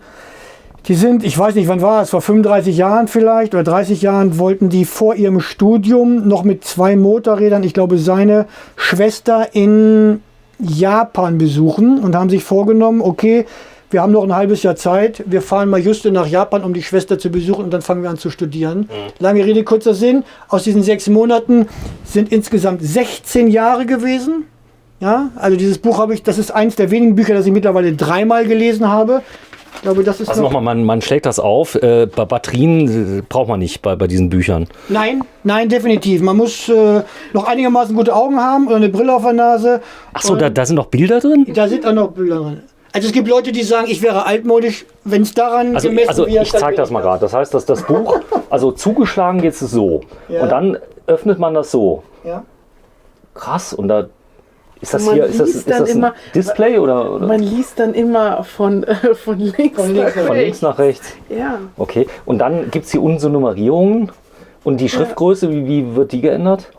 Gar nicht. Indem du eine andere Brille aufsetzt. Die ist fix. Okay. Nee, Spaß. Du hast eine Widmung. Von Markus, ja. Ja, was hier das Besondere drin ist, A, ist das die Widmung von dem Klaus Schubert. Ich bin beim DIR-Vortrag gewesen und hier, was für mich einen besonderen Wert hat, hier ist noch ein Stempel. Ich bin mal vor vielen Jahren, man sieht es hier 2001, mit dem alten Segelschiff in die Antarktis gefahren. Quatsch. Echt? Ja, von Ushuaia aus mit der Im Sommer. Im arktischen Sommer. im arktischen Sommer. Ja, ganz genau. Das ist schon lange her, aber danach sind wir noch ums Kap Horn gesegelt, also war eine ganz besondere. Deswegen freue ich mich darüber, dass ich diesen Stempel noch habe. Sag mal, du bist ja echt ein Weltenbummler, ne? Das weiß ich nicht, ich habe schon viel gesehen und viel gemacht. Mich interessiert auch noch viel. Ich bin immer noch neugierig und Man sagt immer so bei den ganz alten Leuten, er nimmt noch rege am Alltagsgeschehen teil. Das ist so. beziehst du jetzt auf mich, oder was? Nein, das ist oft, also ich habe ja früher Amtsblätter habe ich aufgelesen, ja, und da war dann immer der Bürgermeister war dann da, wenn irgendwie Erna denn 103 Jahre alt wurde und da stand dann immer drunter, sie sind noch rege am Alltagsgeschehen teil. So, ja. Und bei dir ist das so, du nimmst sehr rege am Alltagsgeschehen teil. Oder? Definitiv, ich nehme nicht nur daran teil, ich gestalte es auch, was mich angeht, es selber und ja. Ich darf dir mal den goldenen Orden für Küchenzubehör geben. Dieser Abroller hier, ich liebe Abroller, der ist nämlich multifunktionell. Das ist nicht nur ein Abroller, sondern das ist auch ein Stifthalter. Guck mal. Ja, Not macht erfinderisch, nicht? Das ist genial. Das heißt, man braucht ja so ein Ding. Das soll fest eingebaut sein. Bei mir fliegen die überall rum, weil ich keinen Abroller im Moment habe. Dann ist auch hier, der Kontrast finde ich gut. Ihr habt sehr viel Weiß hier drin, sehr zeitlos. Also es ist ja auch eine Entscheidung, dunkles Holz zu nehmen. Aber hier in der Zusammensetzung mit den braunen Tönen, den hellen Tönen, ist es unglaublich wohnlich. Ja, also, das stimmt. Ja, also nicht eine Zahnarztpraxis, sondern das stimmt. Das ist auch wichtig, finde ich, ja, weil viele machen da Fehler. Viele dieser Fahrzeuge sind halt innen drin komplett weiß. Das ist also nicht mein Geschmack. Also ich habe das ganz gerne ein bisschen wohnlich. Egal was draußen ist, egal wo ich bin, egal was für Umstände draußen sind. Draußen oder innen drinne ist es immer mein Zuhause und hier drinnen fühle ich mich immer wohl. So, du hast doch keinen Vollautomaten. Du kochst noch Kaffee oder ist da Tee drin? Ich trinke keinen Kaffee. Tee drin? Ja, ich bin Teetrinker. Ja. Okay. So, jetzt ist ja das Problem, du willst morgens Brötchen mal frisch aufbacken, du hast keine Möglichkeit. Ich habe meinen Backofen. Du hast einen Backofen, Ja, sag mal. also Den von Dometic, daher, ich bin zwar ein Müsli-Esser, aber grundsätzlich funktioniert auch das. Ja, Ober- und Unterhitze. ganz genau. Auch mit Grillfunktion. Ja, hier kommt dann auch mal eine Aufbackpizza drauf. Oder ich habe jetzt in Island habe ich mir schön Lachs gekauft. Den habe ich dann in eine Auflaufform gemacht Frisch. und so weiter. Ja, ja. Naja. Also Island ist das so, da gibt es so Ecken, da sieht man niemand, aber es gibt auch so Städte und so, haben die auch sowas? Weil ich habe gesehen, dass der McDonald's zum Schluss zugemacht hat. Ja, ich glaube, es gibt tatsächlich keinen McDonald's. Ich bin kein Städtemensch. Ich bin in Reykjavik gewesen und hatte mir gedacht, dort 2-3 Tage zu bleiben. Bist abgehauen. Ja, ich bin da ein paar Stunden wieder rausgefahren. Also das ist nicht so meins, war mir zu voll, war mir zu eng, war mir von allem zu viel. Und dann fahre ich lieber wieder raus und bin dann... Man sieht ja viele Reisemobile da, oder? Oder nicht? Ja, viele Leihfahrzeuge. Ich habe also in diesen 2 Monaten eine Menge Leute kennengelernt. Viele Amerikaner auch, die teilweise mit Wohnmobilen oder auch PKWs dort unterwegs waren. Ja, das stimmt. Toll finde ich die Beleuchtung. Das heißt, du hast viel Licht, wenn du willst. Du hast dimmbar. auch dimmbar, du hast auch indirektes Licht, was ganz wichtig ist, glaube ich. Ja. Also das Thema Lichter auf so einem engen Raum, weil du kaufst ja hier keine Wohnung, wo du die Möbel dann reinträgst, sondern die sind ja alle drin. Da muss man sich vorher echt Gedanken machen, dass das alles, wie zum Beispiel, ich habe die Kleiderhaken gezeigt, dass sie nicht klappern, weißt du, das sind so alles so Sachen, oder dass sie auch ordentlich sind. Da muss das Ganze auch noch gut aussehen. Jetzt sind ja so die Krankenwagen- und Feuerwehrbauer nicht dafür bekannt, besonders wohnliche Sachen zu machen. Ich habe mal was aus Spanien gesehen, das war echt gut, aber es war halt ein Krankenwagen als Wohnmobil. Das ist hier doch schon gelungen. Das heißt also auch hier die Anwinklung hier von den ganzen Klappen, wenn du mal bitte aufmachst, mal so reingucken, was da so drin ist.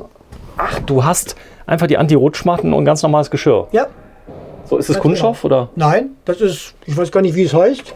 Ach, das Aber ist dieses. ist so ein Ja, richtig stabiles, das ist auch schon mal rausgefallen, aber noch nie was kaputt gegangen. Lässt sich super gut, also dieses Plastik oder Kunststoff wird im Laufe der Zeit irgendwann unansehnlich und wenn man irgendwas mit Curry gegessen hat, sieht der Teller auch dementsprechend wochenlang danach aus. Also das habe ich hier nicht. Spülen ist hier in dem Spülbecken, machst du? Spülen mit meinen Händen. Ich bin derjenige, der hier spült. Cool. Wenn du mal gerade nacheinander mal aufmachst, lass mal kurz reinschauen. Da sind Gewürze. Dass man mal sieht, was man da so alles unterbringen kann. Was ich auch gut finde, du hast so Körbe, hast du überall. Das muss ich mir auch noch jetzt zulegen bei meinem kleinen Auto. Weil da fällt im Moment alles raus, habe ich mich noch schlecht organisiert. Ja, du hast ein Badezimmer, das ist, sag mal, Kühlschrank hast du auch, oder? Hier. Mach Ich mal weiß auf. ja, dass du gerne in den Kühlschrank reinguckst. Ach, du hast extra eingekauft für mich, oder was? Nein, Warte, ich zeig mal gerade. Also komm, dann machen wir das auch für dich. Boah, ey, das sieht ja aus wie frisch gekauft. Du warst beim Aldi. Das stimmt, das ist in der Tat vom Aldi. Der Kühlschrank ist durch das Gefrierfach nicht zu groß, aber du hast ja gesehen, dass ich Oben in der was da Garage oben? noch die Dometic Nix. Kühlbox drin habe und dadurch bin ich gut. Habe ich genug Platz. Boah, ich kann dir nichts berichten mit dem Kühlschrank. Selbst die Salami ist die normale Zervelatwurst. Ey, du hast es mir einfach gemacht jetzt, ja. Ich bin da in vielen Sachen auch ziemlich Langweilig. Okay. Nice, war Vielleicht ist es Spaß. langweilig, vielleicht genügsam oder. Nee, das hat Opa damals, da gab es ja immer Brotzeit abends. Ja, ich bin mal bei den Großeltern groß geworden, da gab es immer Brotzeit und da gab es auch immer Salami und Butter und Brot und Zwiebeln. Ich weiß nicht, ob du Zwiebelesser bist.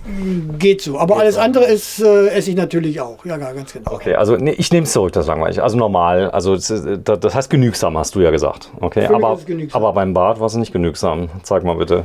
Denn da hast du gesagt, da will ich einen richtigen Raum haben, da verbringt Ja. man ja viel Zeit. Naja, viel Zeit weiß ich nicht, aber ich möchte es halt alles anständig haben. Ich möchte eine ordentliche Toilette haben und ich dusche hier wirklich sehr gerne drinnen. Ja, ich habe einfach genug Platz und Wasser habe ich mit 400 Litern auch genug. Also von daher, Echt Glasdusche? ja. Und auch einen gefliesten Boden und Aber die haben es drauf oder hierbei? absolut. Absolut. So, also für alle, die nicht eingeschaltet haben, jetzt gerade frisch, wir sind in Lingen bei der Firma Emmert. Emmert Fahrzeugbau. Und die bauen RTWs, die ganzen Abkürzungen, die habe ich gerade eben gelernt, ja, aber ich habe es schon wieder vergessen. Aber das sind echte Fliesen hier unten. Ja, das stimmt, ja.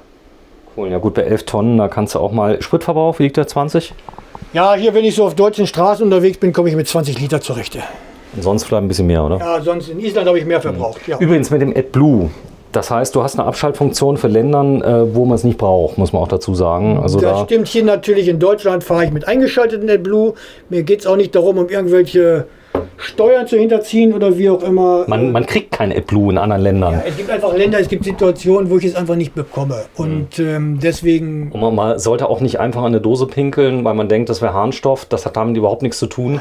Das wird auch gemessen und so weiter. Aber der Motor ist sehr genügsam, muss man sagen. Also der verträgt einiges. Das stimmt. Also jetzt hier in Deutschland fahre ich natürlich wieder. Also ich bin da auch wirklich relativ akribisch. Sobald ich deutschen Boden betrete, damit mir da keiner einen Strick rausdrehen kann, wird das wieder eingeschaltet. Und wenn Europäischen Boden. Ja, so. Sehr schön. Und wenn ich, aber zum Beispiel, wo ich in Tunesien war, war ich in Regionen, da kriegst du es einfach nicht. Und ich möchte mir auch nicht die ganze Garage mit Kanistern voll AdBlue stopfen. Dieselfilter, hast du das im Einsatz?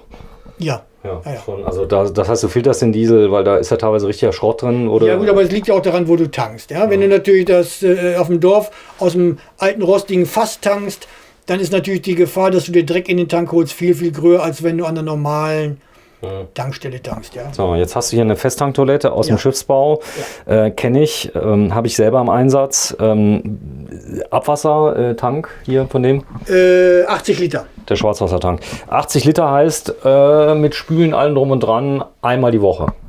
Ja, ungefähr, ganz Ungefähr genau. einmal die Woche. Und Frischwasser 300, was hast du? 400 Liter Frischwasser und 160 Liter Grauwasser. So, und die Truma Diesel packt das alles, oder? Ja, einwandfrei.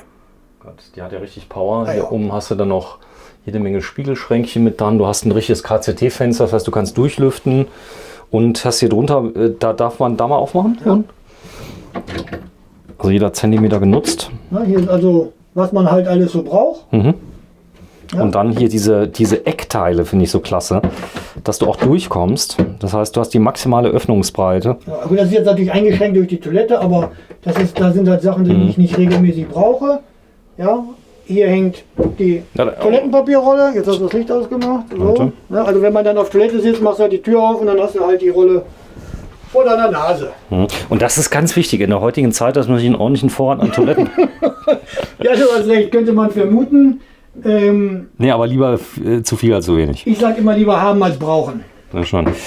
Das Waschbecken ist cool, das kann man gut reinigen. Ja, Das ja, ist ja, der, ja, ja. Also Thema Reinigen ist übrigens, Porzellan ist natürlich, da haftet wenig und das ist, kannst du mit Säure ran, egal was. Cool. Also du lebst hier richtig drin. Ja, richtig. Der Wechselrichter hat 3 kW. 3 kW, ganz genau. Langt auch, oder? Ja, ich habe keine großen 230 Volt Verbraucher. Das größte, was ich habe, ist draußen mein Staubsauger. Und dann hast du noch einen Generator mit 200 kW. Ja. Aber Der wird aber jetzt, der geht durch die Batterie, der Generator, oder ist der auch live auf dem Netz? Ist das eine Umschaltung? Eine Spannung? Naja, wenn ich den einschalte, dann produziert er natürlich erstmal 230 Volt und dann schalte ich über das Bedienteil dieses ein Kombigerät, Wechselrichter und Ladegerät. Achso, du gehst da rein, als wäre es Landstrom Ganz genau, in das Kombi. Der erkennt das als Landstrom und dann lade ich damit dementsprechend, wenn es denn... Ach, der kann das durchschalten. Das heißt, der hat die Vorrangschaltung dann an. Exakt. Jetzt habe ich es verstanden. Ja. Okay. So, dann hast du hier oben noch Haken, finde ich ganz wichtig. Du hast 3 Scharniere drin. Mach mal bitte zu. Das sind so Beschläge wie in, ich sag mal, aus einer Diesellok, kenne ich die von früher, also richtig hochwertig. Ich also von außen nicht. Ja, richtig cool. Ja, Bett, steig mal ein bitte, dass wir mal sehen. Du hast nämlich hier ist dann halt eine Treppe, ja. die ich dann halt runterklappe. Warte, ich zeig's dir mal gerade. Die ist auch schön gemacht, oder? Ja, mir war auch wieder wichtig, so dass das auch wirklich 40 mm sind. Ja, also ich mag es nicht, jetzt kommt natürlich wieder mein Beruf des Treppenbauers dazu, ich mag es nicht, wenn ich mich auf die Stufe draufstelle und die gibt irgendwie nach. Oft sehe ich das, dann sind die nur 20 mm und dann wippt das Ganze, das ist nicht meins. Also, was ich cool finde, dass du gleichzeitig eine Sperre hast für die Tür. Das ist so. Das heißt, du kommst, wenn die unten ist, erstmal nicht so einfach rein. Ja. Und die ist nämlich die Sperre genau an der Seite, wo die Tür aufgeht. Und auch diese Schranktür geht nicht auf und auch der Schubkasten könnte nie aufgehen. Ja. Ja? Das ist gut. So, dann, das ist echt gut. Das ist durchdacht. Also, so, jetzt bist du Querschläfer, Breite vom Bett, 2 Meter? 2 Meter mal 1,40 Meter. Ja, das heißt also hier, jetzt hast du keine Hubstützen, fängt das Bett an zu wackeln? Ich will jetzt nicht. Ja, berechtigte Frage. Dadurch, dass es ein 15 Tonnen Fahrgestell ist und ich habe nur 6,5 Tonnen auf der Hinterachse. Es ist aber eine 11 Tonnen Achse. Ach so. So, und von daher habe ich im letzten Jahr die Blattfedern tauschen lassen und habe extra Blattfedern anfertigen lassen, die jetzt dem tatsächlichen Gewicht entsprechen. Dadurch ist er weicher. Weicher. Also, ich wollte mal testen. Okay, ich passe auf. Jetzt passe ich auf. Und von daher ist er jetzt also in jeder Lage weicher, aber er fährt auch wesentlich komfortabler. Ich glaube, das ist wichtig. Also wenn du da dein Gewicht erreicht hast, denn viele Fahrzeuge, gerade ich sag mal so Lieferwagen mit leeren Blattfedern, die eiern dann, hüpfen wie so ein Ei und keine Ahnung, also ganz schlimm, oder? Ich habe mir auch die Frage gestellt, ist das notwendig? Und dann habe ich mich aber dazu durchgerungen, es doch zu machen. Und es war auf jeden Fall der richtige Schritt. Preis? Was kostet sowas? 2000? Wollte ich gerade sagen. Ich glaube, also hergestellt wurden die Federn irgendwo in den neuen Bundesländern und Mercedes in Braunschweig hat sie dann umgebaut. In Summe waren es irgendwie 2.000 Euro. Mhm. Gut. Ja, gehen wir nochmal auf das Thema ein. Das machen wir am besten mal vorne. Kommen wir mit. Also Kleiderschrank wollen wir mal zeigen. Denn man braucht ja hängende Kleidung, gerade im Winter. Da sollte man ja nicht zu viel, nicht zu wenig, von allem etwas mitnehmen. Also hier ist erstmal noch der Durchgang in die Garage. Weiß nicht, ob das interessant ist. Ja, auf jeden Fall. Also von hier kann ich dann dementsprechend auch nochmal an meine Kühlgefrierbox. Ist sogar ein Notausgang. Man kann die Garage von innen aufmachen? Ja, das kann man. Ja. Also zur Not könnte man da raus. Das stimmt. So, dann hängende Kleider. Für hängende Sachen ist es hier. Warte, zeig mal. Ja, oben habe ich meine Fotoausrüstung, Stativ. Ganz genau. Hier sind halt. Ach, hier musst du vielleicht rumkommen. Ja, wir tauschen. Da ist es. Da sind so. Oh ja, da ist. Die Urne. Ja, genau, das ist eine Urne, das stimmt. Was auch immer. So. Ich finde die Verarbeitung, was du hier oben siehst, ja, das ist alles.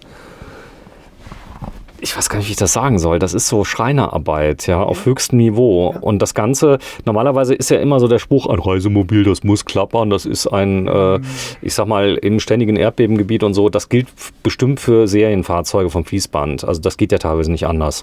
Wenn du da für 60.000 Euro da ein 7-Personen-Auto bauen sollst und so, das Fahrgestell noch dabei und so weiter. Aber das hier ist wirklich, das ist ordentlich, oder? Ja, also wirklich. Als Tischler kann ich das auch wirklich einschätzen.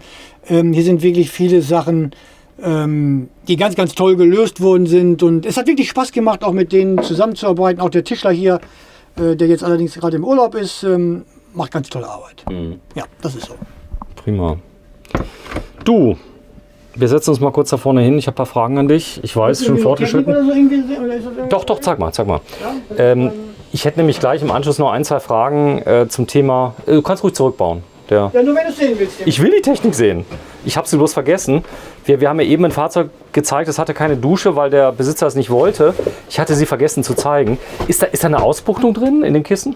Ja, Zeig mal. genau. Auch daran sieht man die Liebe zum Detail. Wer macht das so? Weil ich habe eben auch überlegt, da sind die Scharniere. Ja? Das ist, Oder wenn du siehst, warte mal ganz kurz. Ich mach das hier mal auf. ja, Ach, das sieht man jetzt nicht. Ach, weil es hochgeklappt ist. ja. Das muss ich von der anderen Seite nochmal zeigen da. Aber solche Details machen es einfach toll. Das heißt, wirklich mit Liebe. Achso, willst du hier auch drunter gucken? Ja, zeig mal. Hier ist zum Beispiel, also für mich ist es Stauffach, wo normalerweise meine Lebensmittel drin sind. Tresor. Hier unten habe ich nochmal einen Umschalter, wo ich von der Starter auf die Aufbaubatterie oder umgekehrt auch umschalten kann, falls mal eine ausfallen sollte. Achso, die Aufbaubatterie hat auch 24 Volt, oder? Ja, LKW-Technik. Okay. Genau, 24 Volt, genau. Und das hier kann ich rausnehmen. Also nochmal, die Aufbaubatterie, weil du eben sagtest, die hat 200 Ampere-Stunden. Das ist aber auf 24 Volt, die 200. Auf 24 Volt. Also 400 Ja, genau. bei genau. 12. Okay, bei 12 Volt ganz genau. Weil, okay, jetzt Genau. Ja, Ja, sonst wäre es ein bisschen wenig. Jetzt geht's mir besser. Das wäre ein bisschen wenig. Hier ist halt viel Batterietechnik. Da vorne links, dort ist die 12 Volt Batterie, die wirklich nur zum Starten des Generators ist. Das sind zwei Batterien, 140 Ampere. Das sind reine Starterbatterien, also wirklich nur zum Starten des Motors.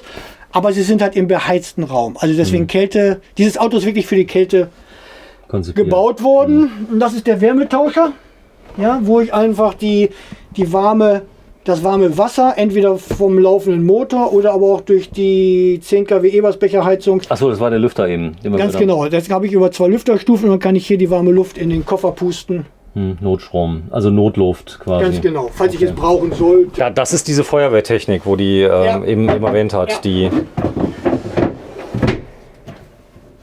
Maria. So, jetzt komme ich wieder auf den Namen. Boah, ich glaube, das Video wird in meine Annalen eingehen, denn 1 Stunde 47 und wir haben die wichtigsten Fragen noch gar nicht gestellt. Wenn ich nämlich Alexa immer frage nach dem Sinn des Lebens, dann sagt sie immer, ich glaube 73 oder so. Auch das ist Stauraum. Ja, Ja? Und darunter verbirgt sich dementsprechend der Kombi. die Technik oder die Elektrik. Jetzt mal eine Frage, das war alles dabei. Ja. Da hast du jetzt nichts nachrüsten müssen. Nein, das ist alles Sachen, das ist so, wie es Kam so. von vornherein geplant war. Auch da finde ich, auch diese Halterung der Batterie, das haben die so gebaut, das liebe ich einfach. Ja, solche Details, ich mag einfach diese Konstruktion. Ich gehe mal ein bisschen näher ran, da kann man es ein bisschen Ja. besser sehen. Da ist ein richtiger Bügel drin, da sind so praktisch Schrauben, diese Ja, Name von den Schrauben, und gut, sind Irgendwas mit Gewindestangen. Gewindestangen sind das. genau, richtig, Gewindespangen. Dann hast du hier unten, mal gucken, was du da so hast. Gut, das ist das Kombigerät. Ja, Ja, hier auf 24 Volt, 3000 Watt, 70 Ampere. hast du auch Solar Ja, an Bord? 6 Solarpaneele. Und die Frage ist, das Laden während der Fahrt Booster? Ich habe keinen Booster. Brauchst du nicht. Das heißt, da kommt was raus aus der Maschine? Ich habe die Batterien noch nie unter 50% gehabt, wobei es bei Lithium-Ionen ziemlich egal wäre, aber ich war noch nie unter 50%. Selbst wenn ich irgendwie jetzt 2 Tage oder 3 Tage irgendwo gestanden habe und ich fahre dann weiter und im Standgas hat der hat nur 600 Umdrehungen Standgas, kommt teilweise bis zu 65 Ampere nur durch Standgas, durch die Lichtmaschine hier wieder rein. Also ich fahre vielleicht eine Stunde oder maximal 1,5, dann sind meine Batterien wieder voll. Auch ohne Solar. Im Winter nutzt man Solar gar nichts. Entweder ist die... Du hast kein Solar am Dach, oder? Doch, 6 Paneele. 6 Paneele sind 600 Watt. 600 Watt. Ja, ganz genau. Aber das nutzt im Winter halt nichts. Entweder hast du Schnee auf dem Dach oder die Sonne ist so tief, dass sie keine Leistung bringt. Bringt nichts. Ja? Also das ist toll gemacht hier. Markus, ich glaube, ich muss aufstehen. Warte mal, ich gehe mal auf. Weil, nicht, dass ich dich nicht mag, aber ich habe noch nie an einem Auto, glaube ich, so lang gedreht. Denn man kann echt viel zeigen hier. Ich hoffe, es ist dir noch nicht langweilig. Nee, überhaupt nicht. Es ist nur, ich finde es halt beeindruckend, mit wie viel Liebe eine eigentlich professionelle Nutzfahrzeugfirma für RTWs und irgendwelche Feuerwehrleute diese Wohnmobile bauen können. Ja. Weil das ist jetzt auch kein, ich sag mal, Versuchsmobil gewesen Ja. an dir, wo sie mal probieren, wir bauen heute mal ein Wohnmobil, sondern das ist so, wie man das in diesem blauen Buch, ich weiß nicht, ob du das kennst, gibt es ein blaues Buch, eine Fibel für Wohnmobilausbauer. Ja, okay, ich glaube, ich weiß, was du meinst. Ja, okay, genau. So, das ist ein Wassertank. 400 Liter Frischwassertank, ganz genau. Ich habe die Möglichkeit, noch einen separaten Filter beim Befüllen dazwischen zu schalten, wenn ich ihn denn benötige. In Europa. Wenn du mir den mal zeigst, den Filter bitte. Das wird viele interessieren, was das ist von Hersteller. Das Ja, ist also ganz WWM, ganz Aquatec. Genau. So, und das ist aber nur für grobe Sachen. Das ist jetzt kein Das ist kein Umkehrosmose. Kohle, wie heißt der? Kohle. Aktivkohle. Aktivkohlefilter, genau, das ist er nicht. Sondern der Ganz macht Schwebteile und genau. so. Ja, ganz, okay. ganz genau. Und kannst aber mit den Gardena-Verschlüssen dazwischen schalten, je nachdem, ob du es brauchst oder nicht. Was mir immer wichtig ist und was ich auch oft nutze, ich betanke meinen Wassertank meistens, ich nenne es über so Direktbetankung, weil ich habe aber die Erfahrung gemacht, bei der Außenbetankung, wenn ich im Winter in kalten Regionen bin, dann ist durch die Feuchtigkeit der Verschluss, kriegst du den nicht geöffnet. Ich rede nicht von 10 oder 15 Grad minus, aber wenn es richtig kalt ist, 30. 30, 35 Grad minus, dann kriegst du ihn nicht auf. Und dann habe ich hier einfach die Möglichkeit, dass ich sage, okay, Fenster raus. ich hänge den einfach aus dem Fenster raus, betanke ihn und dann habe ich dieses Problem gar nicht.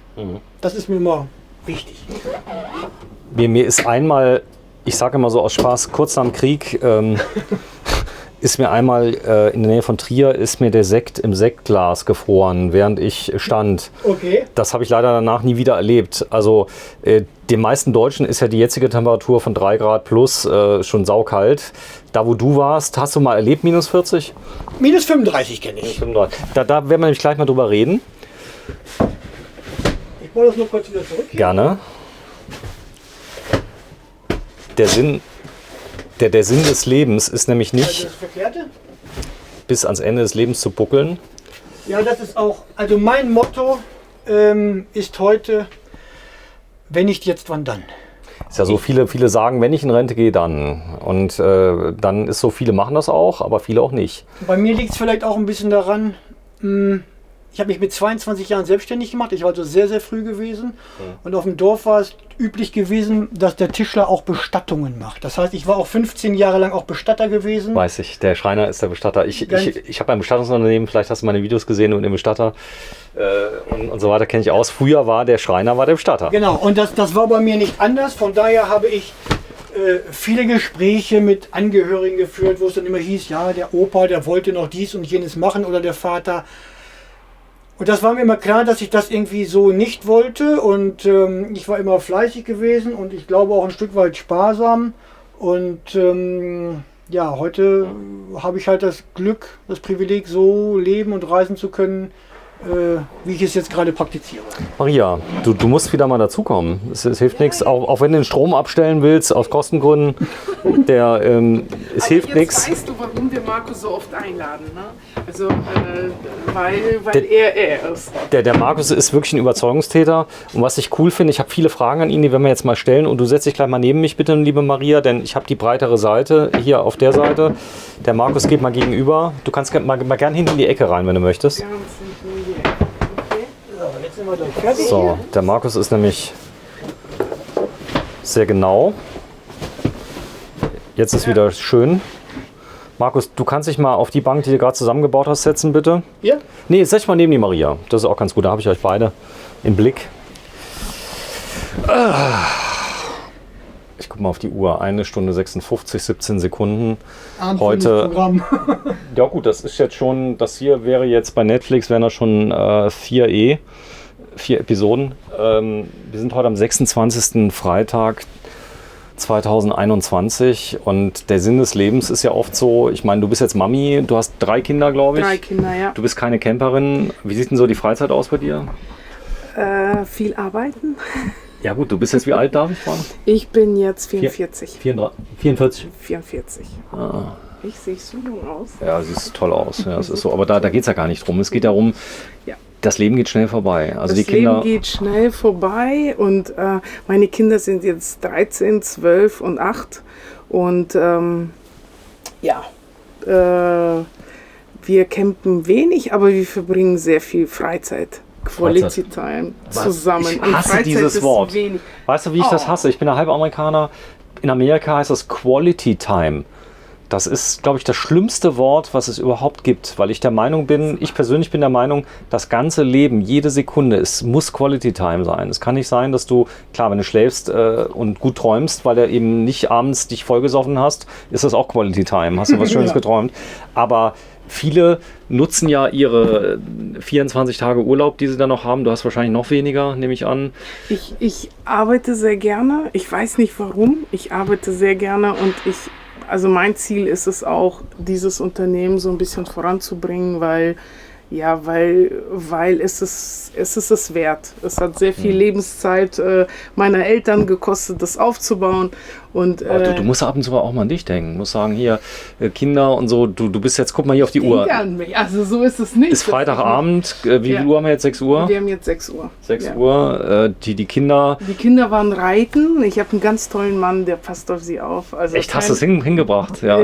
Ich habe sie nicht hingebracht. Nein, aber die beiden, also die 3 haben mich schon angerufen und haben schon erzählt, dass die reiten waren und gefragt, auch wie es bei mir läuft heute und mit dir. Super. Echt? Sven, perfekt. Es ist schon ein bisschen anders, wie wir fragen. Worauf ich hinaus will, ist, ihr seid ja eigentlich RTW-Bauer. Das heißt, du hast mir 47.000 3 Kürzelbegriffe, gibt sogar welche mit 4, die du alle kennst. Du bist da reingestiegen. Da warst du wahrscheinlich noch sehr jung, um die 25 oder so. Oder so. Jetzt geht das Leben D-Zug. D-Zug kennt kein Mensch mehr. Das ist der Durchgangszug übrigens gewesen früher, der nicht überall hielt. Der heißt heute, glaube ich, ICE. Das Leben geht mit ICE-Schritten an dir vorbei, oder? So ein bisschen. Ja, nein, alles gut, alles gut. Ich kann mich nicht beschweren. Wie gesagt, ich habe auch ein bestimmtes Ziel. Ich habe auch meine Auszeit gehabt mit den Kindern. Ich will arbeiten und ich habe eine bestimmte... Du weißt aber, was du dir gerade hier mit dem Video antust. Oh mein Gott. Du hast... Shitstorm. Gar nicht, überhaupt nicht. Das meinte ich nicht. Du hast zugesagt, dass du solche Autos in 12 und ich sage jetzt mal extra für dich... Du hast gesagt bis 16 Wochen. 16 Wochen, sage ich jetzt mal, damit ihr dir ein bisschen Pufferzeit. Ja. Und du stehst dazu. Also die Qualität, die hier zu sehen ist, du wirst dann nicht in der Qualität nachlassen. Also wir stehen dazu. Allerdings, wenn die Nachfrage jetzt unheimlich groß ist, müssen wir das ein bisschen ist ja klar, aber staffeln. Aber ich stehe dazu, 16 Wochen sind also du bist einer der besten Ausbauer, die ich je gesehen habe, sage ich dir ganz ehrlich.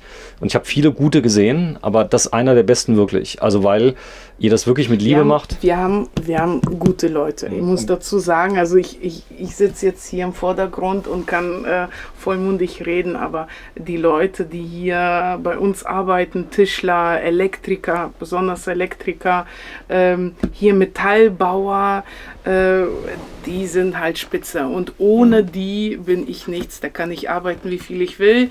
Das ist auch ein Riesenlob an die Mitarbeiter hier. Weil ich überlege schwer, ob ich euch mal ein Fahrgestell gebe. Da wären wir uns schon einig, wie wir das machen. Ich gebe euch ein bisschen Geld und dann baut ihr mir mal ein Auto und wir begleiten euch mal während der Bauzeit. Da muss ich zwar oft hier runterkommen, mir das mal angucken, weil dieses Versprechen mit den 12 bis 16 Wochen, da leidet der ganze Markt im Moment ein bisschen drunter. Wir haben ja eben ein Ehepaar gezeigt, da ging es um Lieferzeiten 3 bis 4 Jahre im Moment im Fernreisemobilbereich. Viele haben ein Jahr, muss man auch sagen. Also die klappt das. Es gibt Manufakturen, die bauen 6, 8 Autos im Jahr, da geht das dann mal. Wie viele Fahrzeuge baut ihr im Jahr? Also Expeditionsfahrzeuge? Nee, insgesamt, alles. Alles. Dieses Jahr waren das um die 84, 85 Fahrzeuge. Also fast 100 Fahrzeuge.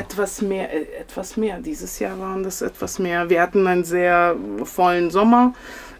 Das waren ungefähr um die 90, 95, so 100, ja.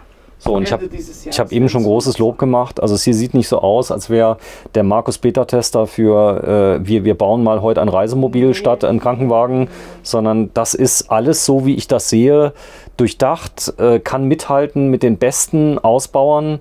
rappelt nicht. Gut, das kann ich nicht testen, aber die Kanten, wir haben über Dichtigkeit gesprochen. Das Dach ist auch aus GFK? Das Dach ist auch aus GFK. Dach ist begehbar. Ja, Ist begehbar, ist nicht mit Riffelblech ausgelegt, also bei Markus jetzt schon, aber normalerweise nicht. Und die Solarzellen sind da drauf. Also wir schneiden das Dach nur an, wenn wir Solarzellen installieren.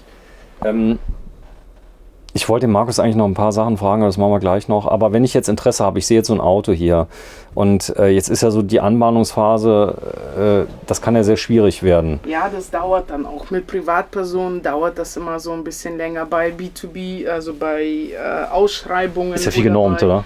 Viel genormt, die wissen schon ganz genau, was sie haben möchten. Es gibt eine Ausschreibung, es gibt ein Lastenheft und das erfüllt man dann auch einfach. Bei Privatpersonen ist das Vertrauen eine ganz große Sache. Wie gesagt, diese also wir haben da diese Bürgschaften, die wir gerne vergeben, Achso, die gibt ihr raus als Gegenbürgschaft? Ja, genau. Falls ihr Insolvenzfall oder irgendwas... Ja, einfach nur, um Vertrauen aufzubauen, um zu sagen, hey, wenn ihr einzahlt, ist euer Geld nicht weg. Das ist ja auch immer so eine Du fährst direkt in Urlaub mit deinen Kindern. Ja, genau. Also, aber wie gesagt, im Privatbereich ist diese Planungsphase dauert dann sehr lange. Deswegen, also wenn Kunden dann bestimmte Grundrisse realisiert haben möchten. Ich habe nämlich eine spezielle Aufgabe für euch, die werde ich euch in den nächsten 2-3 Wochen geben. Ihr werdet mir ein Fahrzeug bauen, ein sehr kompaktes Fahrzeug mit Basis weiß ich noch nicht, vielleicht Iveco Daily. Also das macht mich ziemlich an, weil das Fahrzeug cool ist für das Geld. Und die Basis hast du, also das Basisfahrzeug hast du. Nee, du hast ja Iveco West, wir werden mal denen reden, dass wir eins mal besorgen. Wird schon klappen. Den Namen einmal genannt. Ich habe viele Iveco West, also hier, da war letztes Mal so ein Typ, der hat ein Auto abgeholt, hier ein YouTuber bei Iveco West, das baut er selber aus und so. Aber wir werden eins machen, ich will unbedingt was haben, bei dem das Bett bei einer einigermaßen kurzen Version, weil die Länge hier, wie lang ist dein Auto? 9 Meter? Der ganze 8,30 Meter ist das Fahrzeug und der Koffer 6 Meter. Der Koffer 6. Also insgesamt 8,30. Ja. Das ist ja Hammer kurz. Also es ist, weil du denkst, du bist hier in einem irre langen Auto. Übrigens noch Kompliment, es wirkt auch nicht wie ein Wohnmobil, weil du das Fahrerhaus nicht siehst. Das ist der... Ja. Du hast also hier einen Aufbau. Aber ich hätte gerne, du hast doch die Wohnmobile gesehen auf den Messen mit 2 Hubbetten, die also so flach sind, dass du die hochfahren kannst, sodass du den Schlafbereich, wenn du ihn nicht brauchst, einfach hochfährst. Ja. So, da kommt mir nämlich so eine Idee und da werden wir mal drüber reden, dass wir den ultimativen Platzspar, also dass wir nicht über 8 Meter reden, wir reden über 5 Meter Länge, das hätte ich gerne, also 4,99 Meter. Das ist nämlich so die Schmerzgrenze, die wir haben, also wirklich 5 oder vielleicht 5,20 Meter, das wäre mir auch noch zu reden, nicht zu hoch, mit ultra viel Platz. Das werden wir schaffen. Weil ich gemerkt habe... Wir müssen uns das einfach anschauen, was die Vorstellungen sind und dann planen wir einfach. So, das ist eben das. Der Markus hat dir ein Riesenkompliment gemacht. Du kannst dich daran erinnern? Weil du gesagt hast, War ich dabei? Nee, du warst nicht dabei. Markus hat gesagt, das sind hier keine Neinsager. Ja, das stimmt, genau. Also davon trifft man einfach zu viele Leute, auch Unternehmen und auch Unternehmen mehr teilweise, die das nicht können, nicht wollen und manchmal auch aus Lustlosigkeit dann sagen, nee, mache ich nicht oder wie auch immer. Und, aber was die schlimmste Aussage ist, das Auto kriegst du danach nie wieder verkauft. Ja, das stimmt. Das ist immer so dann. So, ja, und ist doch nicht mein Problem. Das ist halt ein Argument, ganz genau. Aber egal, welche Ideen ich hatte und so weiter, bei einigen Sachen, bei einigen Vorstellungen habe ich die Lösung schon mitgeliefert, das gab es auch. Aber es wurde alles realisiert, was ich haben wollte. Und es wurde halt nicht Nein gesagt. Es hieß nicht, können wir nicht, machen wir nicht, wollen wir nicht. Und es wurde auch nicht irgendwie madig gemacht durch irgendwie einen extrem oder übertriebenen Preis. Ja, oft wird ja dann einfach ein Preis, ein utopisch hoher Preis angesetzt. Achso, wenn er das für das Geld kauft, dann soll er es haben. So, ganz genau. Das irgendwas, wenn sie was nicht bauen wollen, dann sagen sie, okay, dann kalkuliere ich mit dem 3-fachen Preis. Entweder der schluckt das oder auch nicht. Und das war hier einfach nicht so. Das ist ziemlich cool. Die faltbare Treppe, die habt ihr da. Ja. Die Fallverträge, wir haben alles gezeigt. Also es geht nur um die Philosophie. Wir sind jetzt hier in Lingen und Lingen ist jetzt nicht das Epizentrum des Wohnmobilbaus, ja, für Fernreisemobile, aber das wird's jetzt. Denn euch gibt es schon wie lange jetzt eigentlich? Seit 92. 92. Das heißt, ihr seid auch aber nicht wir haben jetzt nicht seit 92 angefangen, Wohnmobile zu bauen. Und ihr fertigt nur hier, Made in Germany? Ja, nur Made in Germany, genau, hier in Lingen. Angefangen haben wir in der Bernhardstraße 47, jetzt sind wir hier in der 36, gegenüber die Metallhalle zeigen wir morgen die 44 und dann haben wir noch eine kleine Lackiererei am Damer-Esch. Aber wir sind hier in Lingen und Made in Germany und alle Mitarbeiter, die hier arbeiten, sind fest angestellt. Und ja. Ich darf auch mein Budget vorgeben. Also das ist ja eine wichtige Sache, dass also der Kunde weiß, wie viel Geld er hat. Wenn er vielleicht, klar, der Geschmack kommt beim Essen, dann wird es ein bisschen teurer, das mag sein, aber wenn der Kunde sagt, ich habe eben nur 250.000 Euro oder ich habe nur 200.000 für den Aufbau, habe das Fahrzeug schon, am besten. Fahrzeug schon, ja, okay. Dann können wir drüber reden oder wird schwer? Ja, auf jeden Fall. Fall. Müssen wir schauen, welche Vorstellungen da sind. Also eine Gasanlage plus Generator. Man muss halt gucken, was man für 200.000 einplanen kann. Aber natürlich, damit verdienen wir Geld. Das ist unser Geschäft. Deswegen werden wir uns da Gedanken machen müssen, was er dann gerne möchte und was wir realisieren können. Sag mal, gibt es irgendwelche gebrauchten Fahrzeuge von euch am Markt? Nein, aber gebrauchte am Markt. Hast du jemals da steht ein Genau, Artego. ein halb unfertiger, da können wir gleich auch nochmal reingehen. Ja, heute nicht mehr, aber morgen. Ja, morgen Machen das auf jeden morgen. Fall. Der wiegt wie viel? Der wiegt, 11? das ist ein Riesenkoffer. Das war früher kein mal ein Allradfahrzeug. Koffer für, ganz genau, das war früher ein Koffer für ein Blutspendefahrzeug oder von einem Blutspendefahrzeug. Und jetzt ist es ein Expeditionsfahrzeug. Expedition ist ein bisschen hochgegriffen, aber Wohnreise. Klar, verstehe. Genau, ein Wohnmobil und Da kann man nur. So. da können wir einmal kurz reinschauen. Aber das ist eher für jemanden, der wirklich sehr viel Platz braucht. Okay, schauen wir morgen. Ja, genau. So, wenn ich Interesse habe, ihr seid in Lingen, habt ihr einen Showroom oder wie muss ich mir das vorstellen? Nein, also eigentlich ist es so, man kommt hier rein. In die Halle. Dann in die Halle, man klingelt, man kommt hier rein, man wird aufgenommen, man setzt sich hin und dann spricht man erstmal. Wir haben 2 Konstrukteure, die auch 3D-Zeichnung gleichzeitig zeichnen können. Einmal der Tischler, der das dann quasi so ein bisschen Achso, der kann das on the fly, sitzt daneben und kann das mal so ein bisschen. Ja, genau. Oder wir können alte Projekte aufrufen. Wir haben auch 360-Grad-Bilder, die wir dann immer gerne machen bei solchen Projekten, die wir dann den Kunden zeigen, wo wir nochmal die Ansichten kippen und so weiter. Am Matterport, Ja, genau, also am großen Bildschirm. Oder wir haben viele Videos auch von den älteren Projekten gemacht. Also das ist dann so gekommen, als wir dann die Homepage neu machen mussten, haben wir gesagt, nur mit Text und Bilder, das geht ja nicht mehr. Deswegen diese 360-Grad-Ansichten und viele Videos.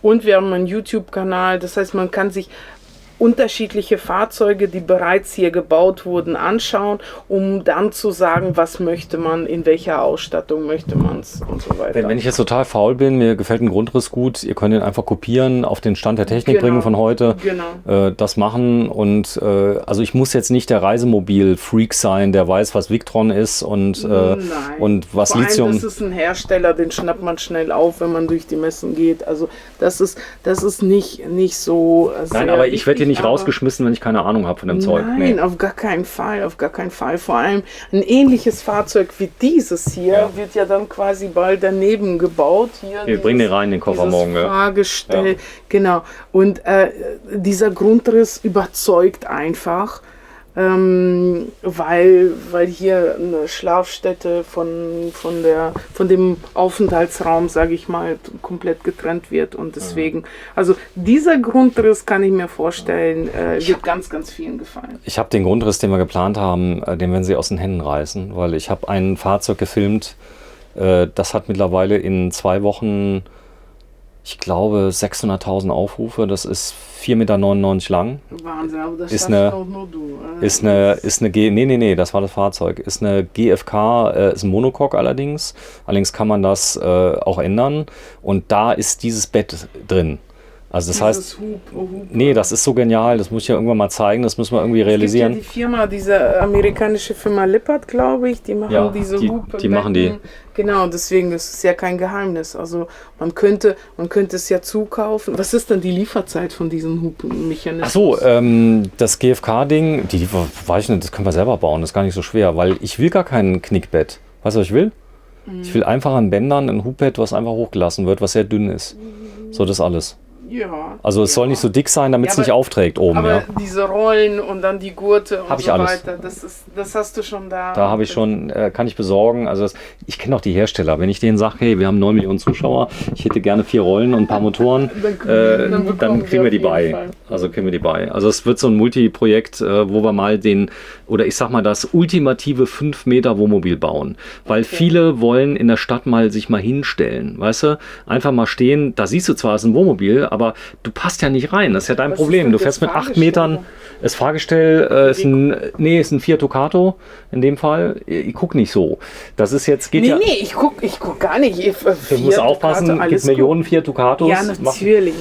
Nein, aber dass du ein Fahrgestell schon hast und. Ich besorge dir eins. Also ich besorge dir einen Fiat Ducato 8 und dann können wir den, Okay. kriegen wir hin. Also das machen wir nächstes Jahr. Das ist ja keine Zeit mehr. Ja, ja, klar. Der Moment. Ist eine coole Frau, oder? Ich Ja. finde die hat es richtig drauf, weil egal was du sie fragst, also in Sachen Feuerwehrtechnik geht ihr ja auch mit diesen ganzen Einkäufern wahrscheinlich rum, zeigt ihnen das und dann. Ich habe sehr viele Termine mit dem DRK allgemein, also die unterschiedlichsten DRKs plus die Johanniter plus irgendwelche Landkreise und so weiter. Also das ist aber B2B und sehr zielgerichtet und sehr einfach straight und man ist ganz genau, was die Ausschreibung. Da steht auch drin, das Horn, das Ding, die Heizung. Ganz genau, das soll das und das sein, Die Zeichnung mit dabei den schon. Abmessungen. Ja. Ja gut, die Zeichnung, die werden wir dann schon meistens dem Kunden beistellen, aber da ist es ein bisschen direkter. Dass sie sagt, 12 bis 16 Wochen.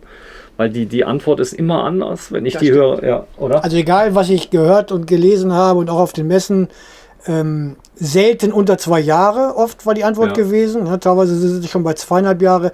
Ist ja für die Unternehmen grundsätzlich gut für die langfristige Planung. Ja? Ja. Lässt die Unternehmer ja ruhig schlafen. Ja. Wenn sie wissen, okay, ich habe meine Auftragsbücher sind für 2,5 Jahre voll, besser als umgekehrt, aber sie können auch nicht mehr reagieren. Ja, das ist also, das sehe ich als Problem. Und das ist natürlich hier so, dass die sagen, ja, wir Es geht können ja das darum, alles also die Idee, die ich habe, dass wir mal einen optimalen Prototypen bauen auf GFK-Basis mit der Sandwich-Bauweise, also nicht und zwar von außen nach innen. Das ist also in dem Bereich. Aus nach innen, ja. Das ist in dem Bereich auch nicht üblich, also genau umgekehrt. Und dass wir ein Fahrzeug anbieten in Serie. Und dass wir sagen, okay, wir können von dem Fahrzeug, und da werde ich dir helfen, vielleicht mal so 20, 30 Stück verkaufen vorab, dass ihr die einfach mal in Serie bauen könnt. Weil das ist ja viel einfacher. Vor allem, wenn die Ausstattung immer die gleiche ist. Ist immer die gleiche. Wenn Wir man werden immer die gleichen Teile zukauft und Nee, so immer weiter. dasselbe. Also, Es wird genial. wir werden ein optimales Fahrzeug bauen. Das heißt, wir werden da Lithium reinmachen von Anfang an. Vielleicht mal eine ordentliche Leistung für so ein kleines Auto, so 200 Ampere-Stunden. Wir werden 2 verschiedene Heizungssysteme reinmachen. Also ich finde halt Backup Diesel immer gut. Wir werden es gaslos machen, finde ich ganz wichtig. Viele stehen auf gaslos. Das ist heute ein großes Thema, dass viele sagen, die möchten kein Gas mehr haben. Das stimmt. Ja, also wir werden Gas haben, aber nur zum Kochen. Wir werden eine ganz kleine Gasflasche haben. Das sind so, ich glaube, 5 Kilo hat die kleine. Die werden wir unten drunter machen. Das ist, weil zum Kochen finde ich Gas immer noch gut. Das ist so und dann ist ja das ganz große Thema natürlich das Thema Haltbarkeit. Also, dass man sich überlegt, okay, wie kann man sowas bauen, was dann noch ganz schön schick aussieht ich sag mal, vom Preis-Leistungs-Verhältnis her unschlagbar wird. Also, dass man sowas hinkriegt, will jetzt keinen Preis nennen, aber dass man das gehobene Publikum auf ein 5-Meter-Auto kriegt, weil die Amis, musst dir vorstellen, ich bin ein Halbamerikaner, die gucken meine Videos und haben dieses 5-Meter-Auto gefeiert. kannst du dir nicht vorstellen? Die standen da und haben gesagt, wenn wir sowas hätten, könnten wir in der Stadt parken. Was ist es so? Bei denen sind alle Autos so gefühlt 20 Meter lang. Sehr überdimensioniert. Überdimensioniert. Auch die 8 Meter finde ich phänomenal, weil das fühlt sich an viel länger. Also es fühlt sich an, als wäre es 10 Meter, oder? Ich habe jetzt zwar einen relativ großen Radstand von 4,15 Meter, der hat original 30 Zentimeter weniger, der wurde aber werksseitig gleich um 300 Millimeter verlängert. Im Offroad-Bereich ist das nicht optimal, das stimmt. Und der Wendekreis wird auch größer, aber er fährt sich immer noch wunderbar. Ja, mir ist klar, dass es auch kein Hardcore-Offroader ist auch nicht mein Anspruch. Ja, für mich ist es wirklich ein Fernreisemobil, aber dafür kann er schon ziemlich viel. Also viele Leute, die also jetzt gerade große LKWs fahren, der Actros und Co., die haben sich noch nie reingesetzt und haben den mal gewendet. Ja, also, weil das Thema Wendekreis ist ein Megathema. Ja. Da machen viele Fahrzeughersteller echte Fehler. Das heißt, ich sag mal, der Radstand viel zu weit. Das ist alles so eine Ausgewogenheit. Aber heute soll ja, die Dämmung soll perfekt sein, die Fenster sollen drin sein, alles an Multimedia soll drin sein. Dann wiegt das Ding, dann muss das lang sein, dann soll ein Auto noch hinten rein. Ja. Oft. Wie ist es denn bei dir mit dem Thema Mobilität? Weil du bist ja hier, hast ein Fahrrad oder was? Ich habe 2 gesunde Beine, damit kann ich eigentlich fast alles erreichen, damit mache ich wirklich viel. Ich überlege hin und wieder mal ein Mountainbike mitzunehmen, was ich aktuell aber noch nicht praktiziere. Habe auch mal über ein Motorrad nachgedacht, aber mit dem Motorrad allein ist es nicht getan. Du brauchst auch dementsprechend die Kleidung, die Ausrüstung, das nimmt mir alles wieder zu viel Platz weg. Von daher, also es gibt eigentlich nicht viele Stellen, wo ich nicht wirklich hinkomme. Ich zeige dir gleich mal ein Motorrad, das kriege ich jetzt im Januar.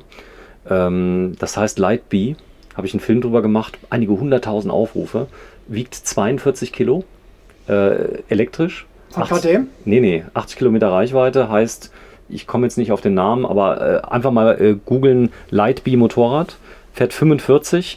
Wenn du die offen machst, du kannst solchen Schalter, gibt ja Länder, da ist gerade egal, ja, 85. Ja, mehr musst du nicht haben. Es geht ohne Ende. Der Mann, der die, ich sag mal, angeboten hat in Königswinter, nenn es mal keinen Namen, der hat Wheelies damit gemacht, ja, so viel Power hat die und wiegt 42 Kilo. Und die kriegst du auf jeden Radträger sogar drauf. Ja, das ist, und kannst du während der Fahrt wieder aufladen. Kannst du während der Fahrt aufladen. Perfekt. Das ist also wirklich eine tolle Geschichte. Hat Zulassung, hat ein Schild hinten drauf. Ja. Also kannst du in ganz Europa fahren, offiziell. Also es ändert sich gerade vieles, also glaube ich, oder? E-Mobilität ist auch ein riesengroßes Thema hier bei uns gewesen. Und das kann euch ja egal sein. Die Fahrgestelle ist ja nicht euer Thema. Ja, genau. Es ist halt nur der Ausbau. Ne? Man muss dann leicht bauen. Man muss effizient bauen, man muss so bauen, dass dann alles integriert sein muss. Also medizinische Geräte jetzt auf der anderen Seite, dann hier die Küche und das Bad auf der anderen Seite. Ja, Multimediengeschichten, das sind auch Herausforderungen, diese Display-Anzeigen. Das wird ja alles einfacher jetzt. Das wird einfacher, aber die zentrale Elektrik muss dementsprechend ausgelastet sein. Plus, also das ist dann wieder CAN-Bus. Und Ich habe jetzt gesehen, der neue Bosch-Motor E-Bikes hat jetzt ein Bussystem drin. Das ist so geil. Also sie haben den jetzt umgebaut, der kommt jetzt in 4 Wochen. Und da hast du 5 Stecker, kannst du alles reinstecken, was du willst, vom Ladegerät bis zum Licht. Der erkennt das automatisch, also Plug and Play. Also es wird immer einfacher. Und ich glaube, das wird die Zukunft sein, dass man also sagt, okay, Leichtbau ist ein Thema, aber es soll ja auch stabil sein. Das ist das Nächste, ne? Also für mich war Leichtbau nie anstrebenswert, deswegen für mich, ich bin auch ein eingeschworener Diesel-Fan, muss ich ganz ehrlich sagen. Ich mag diese großen Motoren und ich glaube, ich hoffe, dass solange ich noch reise, noch unterwegs bin, ich solche Art von Fahrzeuge fahren kann. Es wird ja auch, ich meine, es gibt ja den BAG, also das Bundesamt für den Güterverkehr, die man öfter mal sieht, ja, die unsere Freunde überwachen, die da tagtäglich draußen sind und fahren und solange es ja keine Alternative gibt für das Thema, wie komme ich von A nach B, wenn es die ja gibt, dann betrifft das uns ja alle. Da muss ja auch eine Ladestruktur geben, da muss es wird ja immer noch Fern-LKW-Transporte geben und die müssen ja irgendwie aufgeladen werden. Ja. Gut, es gibt ja schon mittlerweile Teststrecken, ich glaube 2 oder 3 in Deutschland mit Hochspannungsleitungen zum Teil, ganz genau, wo dann elektrische LKWs, die fahren auf der Autobahn elektrisch. Und laden dementsprechend dann auch die Batterien auf, um dann einfach nur, sobald sie die Autobahn verlassen, kommen sie vielleicht, ich weiß nicht, 30, 40, 50 Kilometer, bis sie ihre Anlaufposition erreicht haben und dann fahren sie wieder zurück auf die Autobahn und laden sich wieder auf. Ob das die Zukunft ist, Weiß ich nicht. Ich kann mir auch nicht vorstellen, dass alle Autobahnen in Europa irgendwelche Hochspannungsleitungen haben werden. Ich hoffe es mal nicht.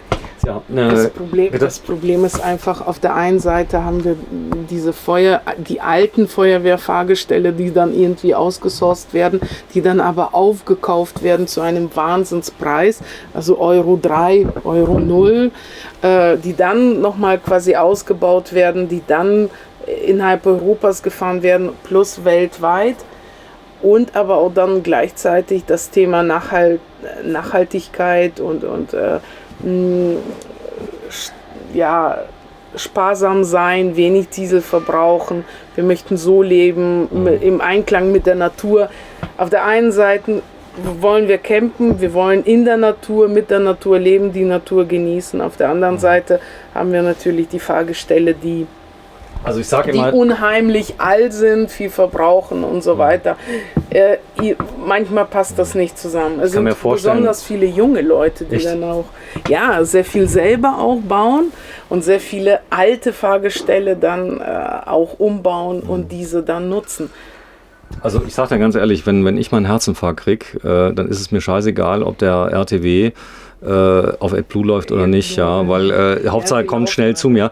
Also in dem Moment, also es ist ja oft so, ich nehme das jetzt so, ich will damit einfach nur sagen, es gibt ja bestimmte Fahrzeuge, die müssen fahren. Ich meine, wir reden ja Rettungsdienste und so weiter und so fort, Post. Wir wollen alle unsere Päckchen. Ja gut, ist ja heute schon E-Mobile, sind ja unterwegs mit der Post und so weiter, aber da reden wir über Nahverkehr. Aber solche in Notsituationen, da kannst du ja nicht aufladen, da gibt es keine Ladestruktur mehr. Dann musst du irgendwie da von A nach B. Also wir müssen das wirklich anpacken, aber wir sind auf einem guten Weg. Das Thema AdBlue. Deswegen wird der E-Crafter zum Beispiel auf Borkum betrieben, den wir umgebaut haben. Wir haben den weltweit ersten E-Crafter gebaut, komplett E-betrieben. Der wird auf Borkum betrieben, weil die Strecke da einfach oder die Strecken da einfach sehr, sehr kurz sind und berechenbar sind. Wenn man dann aber mitten in Hannover irgendwo stecken bleibt mit seinem E-Crafter, dann gibt es viele, viele Videos auf YouTube. Schau doch mal hin, da ist die Polizei oder der Rettungsdienst irgendwo liegen geblieben. Ne? Also jetzt ist bei dir ungefähr, man kann das ja ausrechnen, der Spritverbrauch bei dir sind, sagen wir mal, 20 Liter. 20 Liter. Jetzt fährt jemand im Schwerlastverkehr, wenn die unterwegs sind mit 2 Leuten, fahren die ja fast rund um die Uhr. Sagen wir mal 15 Stunden, mal 20 Liter sind 300 Liter am Tag, die so ein Ding weg. Und ich nehme an, die Großen verbrauchen noch mehr. Die kommen nicht mit 20 Liter zurecht. Sagen wir mal, egal, wir gehen jetzt mal davon aus, sind 300 Liter am Tag. Jetzt fahren die 6 Tage die Woche, nehme ich an, damit die Autos sich auch bezahlt machen. 6 Tage die Woche macht ungefähr 300 Tage. So, und 300 mal 300 macht wie viel Liter? 6.000. Nee. 3 mal 3 ist schon mal 9 und, das sind, und 4 Nullen sind hinten dran. Das sind 4 Nullen, 90.000 Liter. So, und jetzt nochmal zur Ehrenrettung von dir. Wie viel Liter brauchst du im Jahr? Diesel. So, das sind 90.000 Güterverkehr. Und du? Okay, habe ich nicht ausgerechnet. In der Regel immer, wenn ich an der Tankstelle bin, tut es auch weh. Ja, wenn ich sehe, dass ich teilweise 400 € bezahlen muss für eine Tankfüllung, das ist schon wirklich viel Geld. Tankfüllung ist wie viel bei dir ungefähr? 300 Liter. 300 Liter, aber der ist ja nicht immer ganz leer, oder? Ja, das stimmt. Und es ist ja auch nicht in allen Ländern gleich teuer. Also als ich jetzt Nee, es geht ja nicht ums Geld. Ich frage nur, an wie vielen Wochen im Jahr tankst du denn? Abhängig davon, wie viel ich fahre, aber wenn ich 20 Mal im Jahr? Einmal die Woche. Einmal die Woche. Also 50 mal 300 sind 15.000.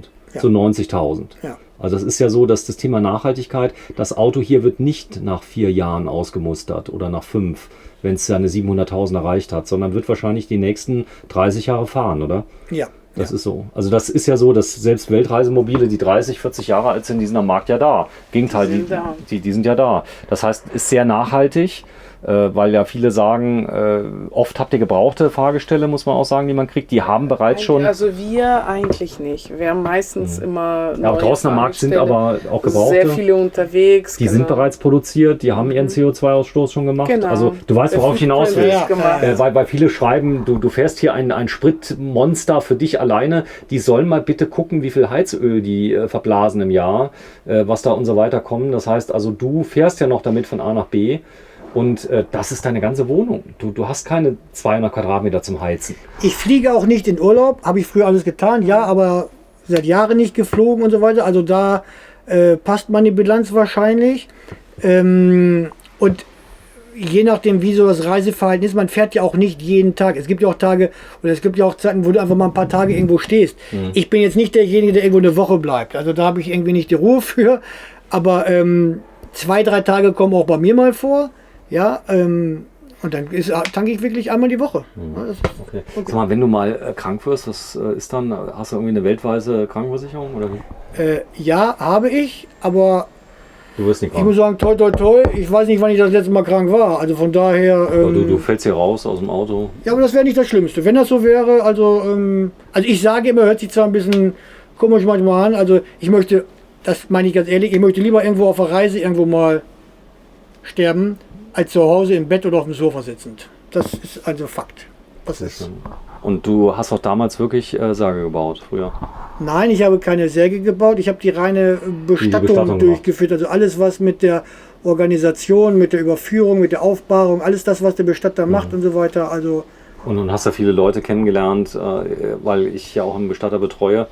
Der, klar, ich glaube, ich kriege so langsam ein Bild. Jetzt habe ich nur das Problem, all das, was ich eben fragen wollte, das holen wir nochmal nach, weil sie sitzt gerade daneben. Die Frage, warum du mich gefragt hast, was ich mit meiner Freizeit mache, weil das Leben zu kurz ist. Geht darum, ICE geht dran vorbei, du verkaufst diese Fernreisemobile, du kriegst die Geschichten ja langsam mit. Das sind ja andere Geschichten als tolle Geschichten. Bei der Feuerwehr. Ja, also nichts gegen Feuerwehr. Nö, aber es muss ja auch jemanden geben, der Fahrzeuge baut und der das gerne macht und der auch die Lieferzeiten einhält. Und ja, das ist dein Job. Wie gesagt, das ist mein Job, das ist die Berufung und dieses Unternehmen hat so viel Potenzial, das sagst du doch immer, ne? Hat so viel Potenzial und also egal was ihr bauen wollt, Fahrgestell spielt keine Rolle grundsätzlich. Wir haben eben Iveco gesehen, Mercedes, MAN, das ist egal. Also der Kunde Unimog kann das anbringen. In Lingen, wenn man euch erreichen möchte, wie ist eure Webseite? Wie heißt die? www.emmert-fahrzeuge.de. So. Du hast kein Geld bekommen für das Video. Nein, definitiv. Muss man sagen. Nur leckeres Essen. Leckeres Essen heute Mittag im Wert von 3 Euro gab es heute. Also man hat dich schwer bestochen. Ja, genau. Ja. Bin aber trotzdem gerne hier hingekommen und macht auch Spaß hier. Also alles gut. So, ist ja auch so, ich meine, ihr habt ja keinen Showroom, wo ihr dann fertige Fahrzeuge, das können Sie jetzt mitnehmen und so. Fertige Fahrzeuge, nein. Also wir bauen im Moment so, dass wir das noch schaffen, quasi fertig zu bauen und der Kunde holt sie dann ab. Wobei, das war auch mal der Gedanke, Musterfahrzeuge zu bauen. Aber jetzt kamst du ja mit deinem Projekt an, vielleicht. Guck mal, vielleicht ist ja ein kleines Fahrzeug. Also ich sag mal so, weil ich habe bisher keinen Hersteller bekommen. Also ich muss sagen, das Auto, was ich gesehen habe in der Schweiz, in Bern, das hat mich so umgehauen, kommt aus Italien, ist sehr kurz. Ich kann ja den Namen sagen, ist Wingam, heißt die Firma. Also es ist wirklich, die haben mich erst nicht beachtet am Stand. War eine Frau, ich hatte fast das Gefühl, ich darf hier nicht filmen. Zum Glück hat es jetzt ein paar 100.000 Aufrufe. Und es hat mich von Anfang an fasziniert, weil es sieht aus, als wäre es irgendwie in der Mitte abgeschnitten und so kurz. Und die Leute lieben das Auto. Es ist wirklich, weil es so viel Platz hat durch dieses Hubbett. Und das ist so also das ist so die Idee. Pass auf, ist schon spät, wir haben jetzt gleich 7 Uhr, machen heute Feierabend, morgen filmen wir den ganzen Tag. Gerne. Aber ihr habt was Besonderes, ihr habt ein Heiligtum, das heißt 12 Uhr, ihr liebt die Mittagspause. Gibt es morgen was zu essen? Ja, um 13 Uhr. Um 13 Uhr ist die heilige Pause, da gibt es eine halbe Stunde, da macht man nichts. Gibt es morgen was zu essen? Ja klar, natürlich. Okay, super. Lass dich überraschen. Was Leckeres. Morgen ist dann der 27. Und auch das Video werden wir zeitnah senden. Ich bedanke mich, du bist eine tolle Frau. Man muss deinen Papa noch erwähnen, muss man sagen, der das Ganze auf die Beine gestellt hat. Den hört man auch draußen, das gucken wir uns gleich nochmal an. Genau. Das ist sein Lebenswerk. Das ist, Genau. Ja, ich mache jetzt Feierabend. Den machen wir Das morgen. klingt immer so, Doch, so doof. doch, der macht das. Ja, genau, der macht das mit Leib und Seele und hat das von null aufgebaut. Und wenn man mit ihm spricht, dann sagt er es immer wieder und man merkt schon. Er hat doch gesagt, er will nicht unbedingt für die Kamera. Komm, wir sagen mal Hallo zu ihm. Dann haben wir das nämlich hinter uns. Wer das möchte? Oh doch, er hat eben schon gesagt, er will das. Außerdem, oh mein Gott. Ja, das ist unangenehm. Die Fußmassage, die ich erwähnt habe. Zeig das mal gerade. Das ist so, als würde man auf... Hi. Sagst du einmal ganz kurz willkommen? Wir sind Geht ganz schnell. Hi. Ich habe dich so gelobt und habe gesagt, deine Tochter hat gesagt, für dein Lebenswerk, was du gebaut hast, du baust richtig tolle Fahrzeuge, ganz ehrlich. Gut, okay. Danke, dass du zu uns heute gekommen bist und mit uns das zusammen den ganzen Betrieb anguckst. Ja, sehr schön. Ja. Danke. Wenn es auch ein guter Film rausgeht, dann wäre es toll noch. Ich befürchte ja. Ja, es ist so. Tschüss. Der ist wirklich ein Understatement. ja. Danke euch allen, gell? Ja, dir auch. Danke. Tschüss, danke Markus. Ciao. Tschüss.